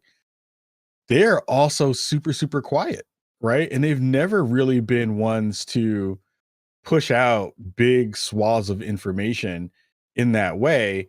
But I feel like they're playing an interesting long game that I don't know in the initial parts of this rollout are to their benefit, which I think is the reason why you see so much discontent, is because you have a whole bunch of people on the other side of that conversation being very loud and vocal and having stuff happen, while the other folks on the Sony side are like, we've gotten no information about anything yet, right? So you have that as a part of the equation, just from a fan standpoint. Those folks are just going to be upset because they're just like jealous because nothing's happening on their side. They don't have any information. The only thing that they got in the past 6 months since launch is a update that talked about storage, and that even wasn't a great update. Like, that great update wasn't great. It was still not what people actually need in terms of what they should be having from an experience. And again, it's bad messaging. It's confusing messaging, and they've had this problem from the beginning since, to be honest, that first Cerny conversation that happened at GDC a couple years ago.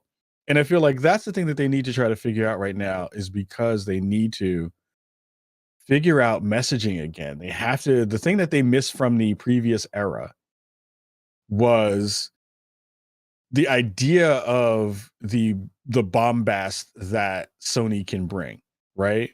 Like, I remember at E3 when they did the Last of Us reveal. Nut stuff on stage, Sean Layden getting people excited and hyped up, people being really excited about what was coming to the platform. That used to happen in even just like public marketing that they didn't do, that wasn't directly just for gamers. They used to do stuff for the Super Bowl, where they used to put out bugged out trailers for stuff that just looked super weird. And you're like, what is this? Why is this a thing? Why is Sony even doing this thing? Why is it? But it was a thing that talked to why this why Sony stuff was supposed to be a thing that you cared about. It's a thing that most companies who are doing really good PR right now are nailing, is they're connecting your human experience to the purchase of whatever that product may be. Microsoft is doing that well. Power Your Dreams, pulling in celebrities to show off their stuff. the Xbox Series X fridge, like weird stuff that just like is wild, right? Doing a thing with the Rock, you know what I mean? Like all that kind of stuff adds to this feeling that you're new, that you're fresh, that you're doing stuff, you're thinking about players in other ways in the way that they come to your product. Sony's not done any of that yet.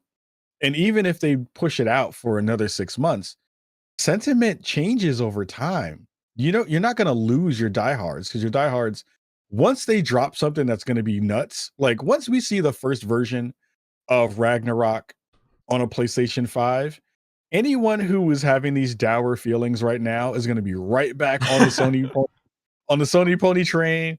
They're going to be hype. They're going to be out there looking like J.R. Smith, running around with their shirts off. They're going to be doing everything that they want because they know that they're like back in the fight again, right? Which I think is great. But it is one of those things where it's like you have to dribble out stuff too, right? Like Returnal, like even the games that they have that are really dope that I'm really excited for, they don't promote that stuff well. Dreams didn't really promote well. Returnal didn't really promote well. The thing that they'll probably promote the most in the next coming months is going to be Ratchet and Clank, because it's a big title. And then what else?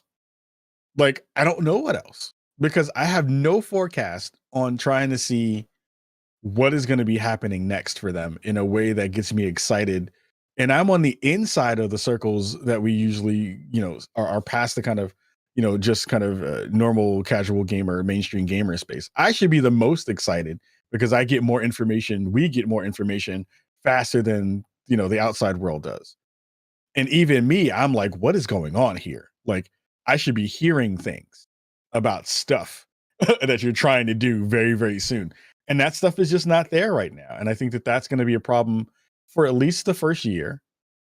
And then year two, when 2022 hits and stuff is ready to show, then we'll get back into a real competition again in terms of what's happening. But they have to do two things. They have to, they have to get more consoles into the channel so that people can actually experience it.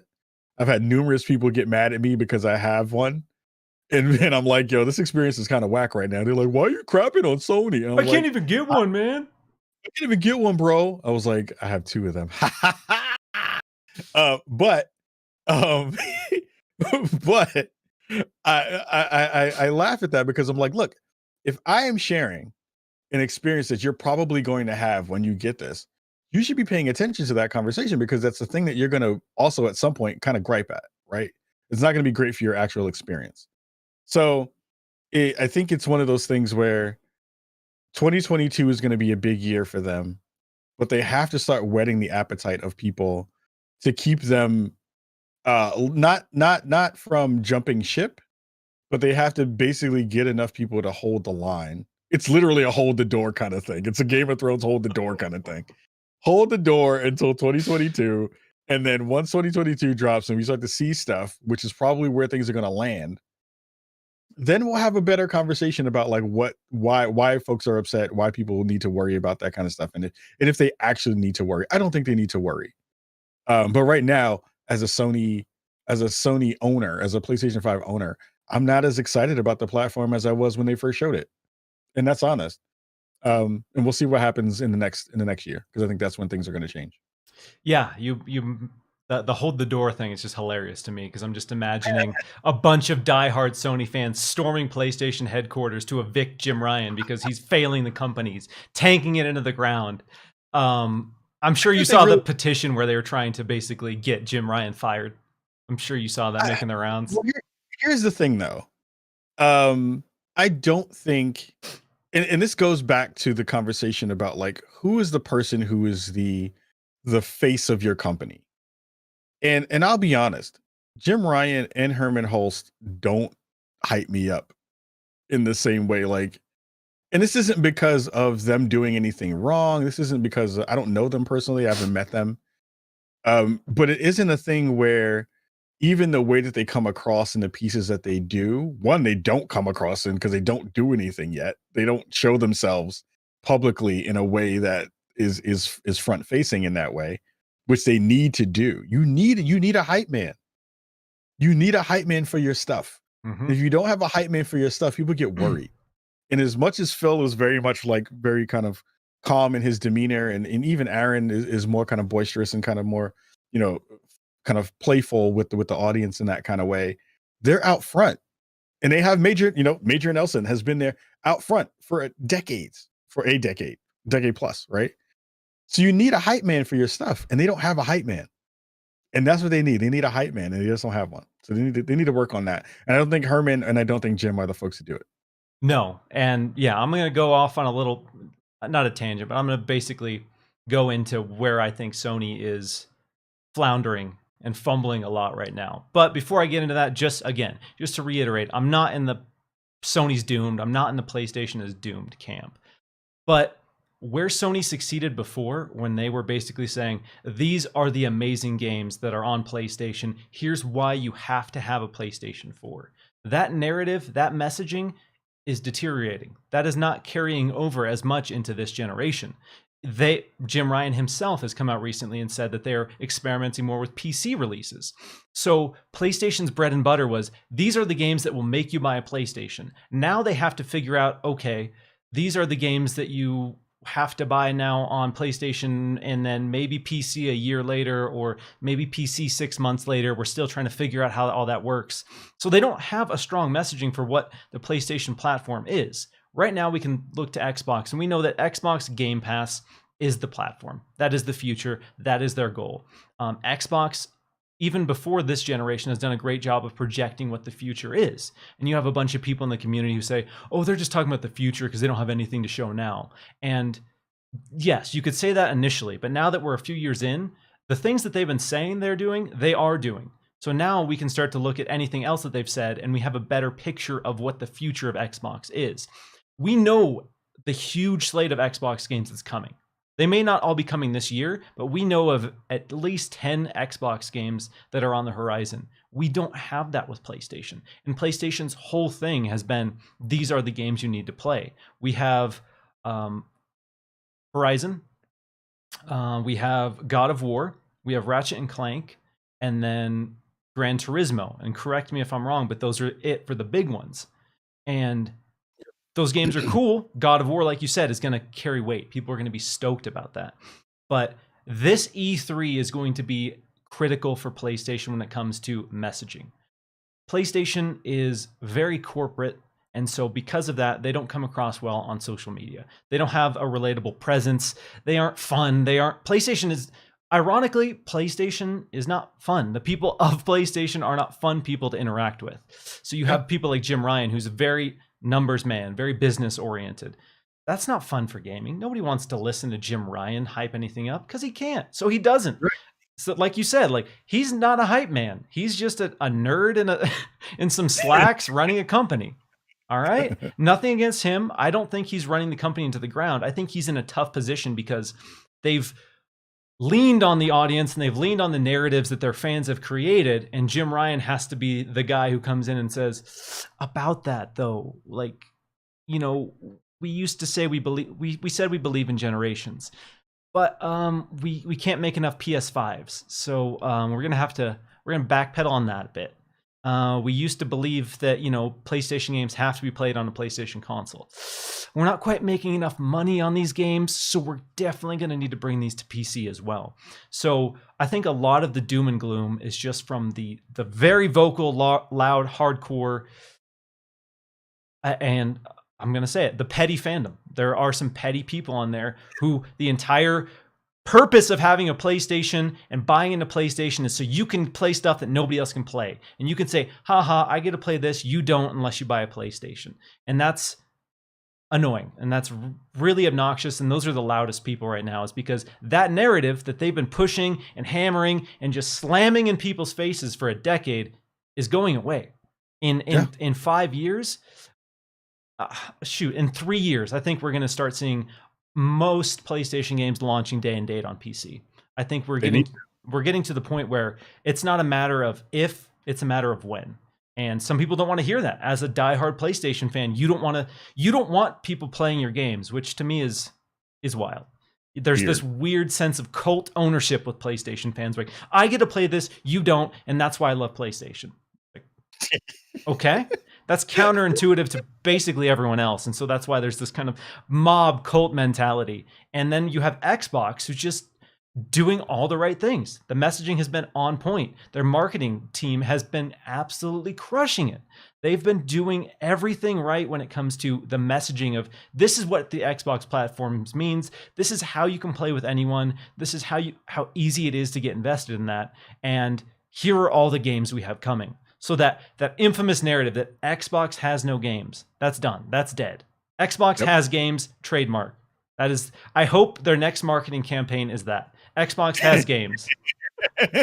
I want them to just do it and just rub it in the faces of those people who have just so long been running on this idea that Xbox has no games. It's just dead. We know that's not the case anymore. And now PlayStation fans, we can look at, if we wanted to be those petty assholes, which some people in the Xbox community have been, and they've been shifting to that. Now we can say PlayStation has no games. It used to be Xbox only has Gears, Forza, and Halo. And now it's going to be, well, PlayStation only has Last of Us, God of War, and Uncharted. And that's like, I don't like those people. I don't like that narrative. But if we wanted to be those assholes, we could be. And it's upsetting for the people who've been pushing that narrative for so long. And that's why I think there's so much kind of contention and hostility in the PlayStation fandom right now. It's real wild because I was just looking it up because I was forgetting names, but the PlayStation brand hasn't had a hype man since Andrew House. Think about that. Well, Sean Layden was a hype man. Sean Layden did it. Yeah, he was at least passionate. But I feel like even in that transfer, right? Like in terms of like the way that things have moved, it's wild to think of the folks that they had in the fold and now see where they're at, right? You had Kaz Hirai, you had Andrew House, you had Adam Boyce and Shuhei Yoshida, and then you had Sean Layden, right? So you had multiple layers of the funnel over the years that you could dig into to say, like, we need someone to kind of connect with the community in a bigger way. They don't have anybody to do that now. Like they don't have anybody in any of those spaces to be able to do that stuff. And I feel like it's probably tamped down from the Japan side to say, we don't want that. We don't need that. That's not a thing that we care about. Just sell it and people will buy it, which is again, a part of the Sony fandom, right? Well, like people will buy it because it's the Sony brand, which they have great branding. They do fantastic stuff when they put their hearts and minds into stuff, like they kill it when it comes into that, but you have to have that artistic flair and they don't have that currently in the space. So you either have to do it through a technology standpoint or you have to do it through art. Yeah, it's one of those things. PlayStation isn't doomed. I'm sure they're going to be fine. I don't see a world where PlayStation goes away or gets absolutely crushed. They are just not the market leader for much longer. You can look at it now. If you're basing it off console sales, PlayStation, still is the market leader. But we're getting to a shift where all that momentum is going away, and Xbox is gaining on them way faster than they can keep pace. And it's going to get to the point where PlayStation is not the market leader. And, that's hard for some people to hear. But I think that's the reality we're heading towards. And I'm not going to say that Xbox is definitively better or that PlayStation is definitively worse. I just think when it comes to public reception and financially and optics, that Xbox is going to be the market leader this generation. And I would say that even the conversation has to change, right? Where market leader is a console per console conversation. Historically, right? It's been that. Right. And I feel like that's the thing that has to flip now, because Xbox is on 3 different platforms in a real way: PC, mobile, and console. But they don't count PC and mobile as a part of the conversation around market share. No, right? it's still console sales. We're looking at NPD and all these, quite frankly, old-fashioned metrics for a business that is rapidly changing. So we can't base who wins a generation on console sales anymore. That is an old, tired kind of way of looking at the industry. Because the console, as much as I'm a dirty, filthy console heathen, probably will be my whole life, console gaming is niche. It's very niche in the grand scheme of things. Xbox gets that, and that's why Xbox Game Pass is trying to be everywhere. PlayStation hopefully is looking at that and adapting and shifting, because with a chip shortage going into, they said maybe through this entire year, it's having PlayStation 5 exclusives is going to be not incredibly sustainable. If you've spent 6-7 years developing this game, or let's say 5 to 7 years and millions of dollars, and you release it and you can sell a maximum of like 8 million, that's tough. That's tough to run a company on. This E3, I think, is going to be critical, like I said, for PlayStation. If they don't have a good message and a good picture of the future, that doom and gloom conversation is going to ramp right back up again. I'm hopeful that PlayStation will have some great games to show, and they will come out with some, again, like you said, once we see a God of War trailer, a lot of that criticism is going to just melt away. Like, oh, God of War, sick, let's go. Yep. But if they don't have that, and if they don't have 3, 4, 5 more games that are on that level, it's going to be tough to be like, okay, what is PlayStation offering me long term? As I'm waiting for all these games, like I'm putting this through the lens of like a casual person. If I'm waiting for all these PlayStation games, in the interim, I'm going to check out Game Pass. It's easier. I have all these options, and then I'm going to start to once you experience Game Pass, you understand what the value is, because people can say, "Oh, it's the best deal in gaming," blah blah blah, and you're like, "That's marketing, whatever." And then you have it, and you're like, "Oh, damn." Like this is complete for me. It's completely changed how I consume games, what games I play, where I play them. Because like you said, like I could get this on PlayStation, or I could just play this on Game Pass, and then I have cross save between everything. And now they're integrating touch controls, and you have like MLB The Show coming out of the gate in xCloud, on PC, on Xbox. You can play MLB The Show on your phone, on the bus while you're going to work. You can play it at home, and everything like. There's all this like synergy between it, and that's powerful. That convenience is incredibly powerful, and PlayStation's going to start feeling it again. PlayStation's doing fine. You have some people who are, trying to write off what Xbox is doing though at the same time, and I don't think that's fair or very forward thinking. When you're writing off the success that Xbox has had and the momentum that they've built, you're not really looking at the big picture, I don't think. Spicy take day. Let me get to a super chat here real quick from Elias Carvalho from a little bit ago. Does Xbox have a Souls game in the making? I don't know. I hope so. I don't think From Software is necessarily making a Souls-like with them right now. There's potential that From Software and Xbox are working on something down the road. This could just be Game Pass related. There's the conversations that Phil's been pushing to get, Elden Ring launching into Game Pass, something like that. So that might just be where a lot of these kind of rumors are bubbling up. I haven't seen anything official from anyone that says Xbox is working on a Souls-like with From Software. Agreed. Super chat from Synodex, who says Miles is an Xbot, guys, confirmed. Well, I'm gonna have some probably spicy mentions on Twitter after this, but again, oh my god, it's not your mentions are gonna be so spicy. It's not about dunking on anyone or putting anyone down. It's about looking at the big picture, because for me, I'm excited about what is going to have the best potential for the games, and a service like Xbox Game Pass to me gets rid of a lot of the fears and anxiety that developers have when it comes to developing games, opens up a lot of possibilities. PlayStation's approach is historically tried and true, but as we've seen, sometimes you have to adapt. And if you don't adapt fast enough, you're in a situation where you're trying to play catch up. Netflix, I always use Netflix as an example, because they came out of the gate and said, we're going to do streaming only. And people are like, what? Oh, ew, nobody's going to do it. No, that's not going to succeed. That's terrible. And we flash forward to 2020. Netflix was worth more money than Disney. Think about that. In a very short period of time, Netflix had a higher value than Disney.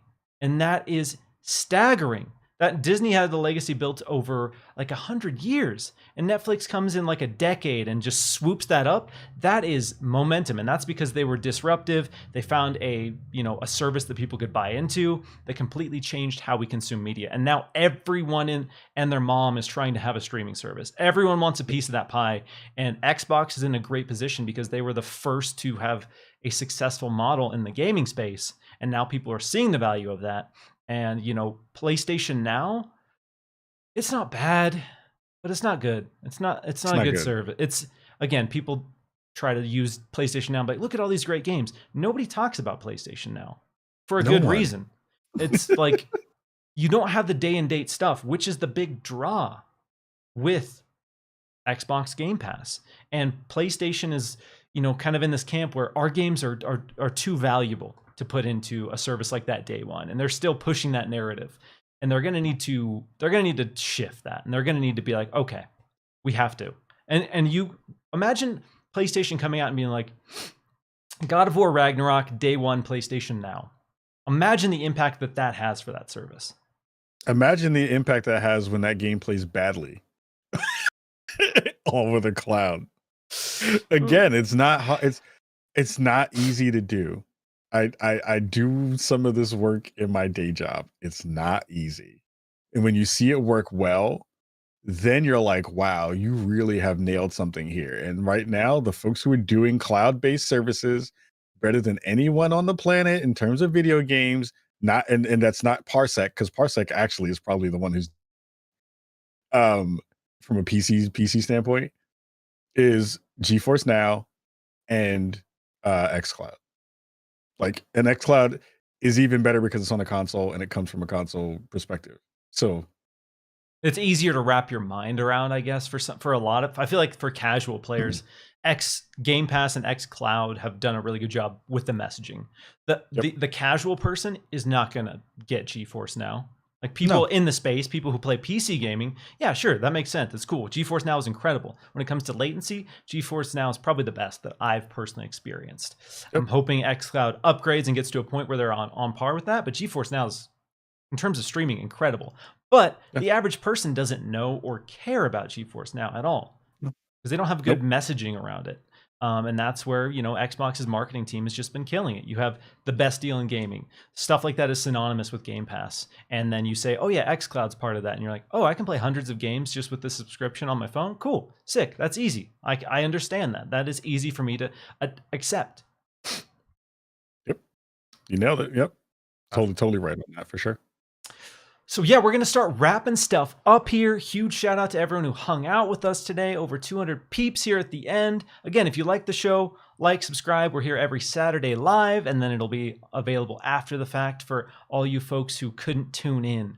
Kahlief, before we go, one more time, just give people a quick breakdown of where they can find you, where they can chat with you online. First, I have to give you massive amounts of props and love. You are a fantastic host. I've listened to the show before. I've watched the show before and know how good you are. But getting a chance to be in the hot seat and see it live is brilliant. So you are fantastic at everything you do. And thank you so much for having me. Folks, if you want to check out Spawn on Me stuff, we do our show live on twitch.tv/Spawn on Me, 6 p.m. PST, usually every week. We took a week off this week because I was sleepy. And needed some time to not do a show. But you can check out our podcast. Again, we've been around for 8 years plus. Check us out on every podcast platform. Leave us a 5-star review over on Apple Podcasts, because that really helps us do that work over there. A major goal for us this year is to help bolster our YouTube channel, because we're trying to grow that as well. So please check us out at youtube.com/Spawn on Me to go check that out. And also, we're trying to get to 10,000 followers over on our Instagram page as well. So Spawn on Me podcast over on IG is where you can go check out that stuff.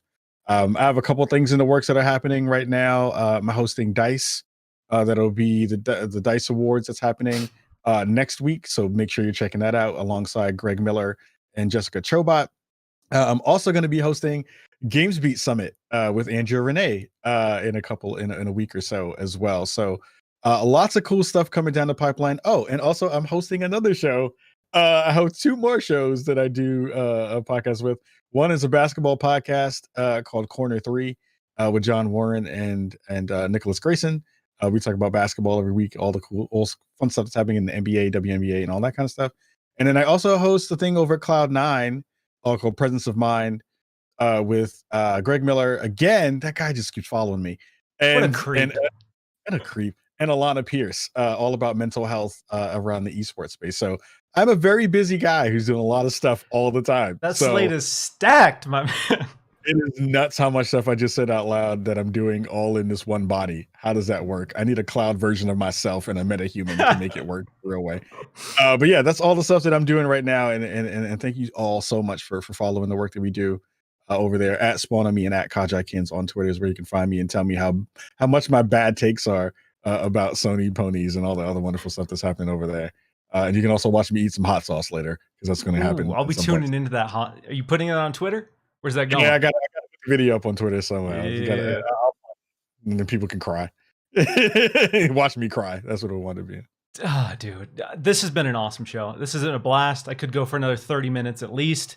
Super fun dude to talk about. Super stoked I got to sit down and chat with you. Because again, I've listened to your stuff. I've seen some of your shows. But yeah, it's definitely different sitting down and having a conversation with you. So I'm stoked. I'm definitely going to have to get you back on again. Because yeah, this show flew by. We're already over 2 hours, which is just rocking. So yeah. Let's help the dude hit those metrics for Spawn on Me. Let's break some milestones. Let's lift some people up and have some fun talking about gaming. Would love it. Love to come back. And again, chat, you've been amazing. The community has been fantastic. Massive love to all of you out in the world.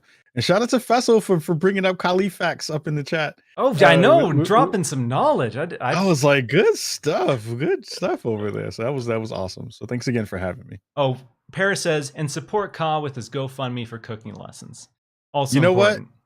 You know what? For Mr. Paris Lily out there, I have a special message for you that I can't say on this channel because it has cuss words in it.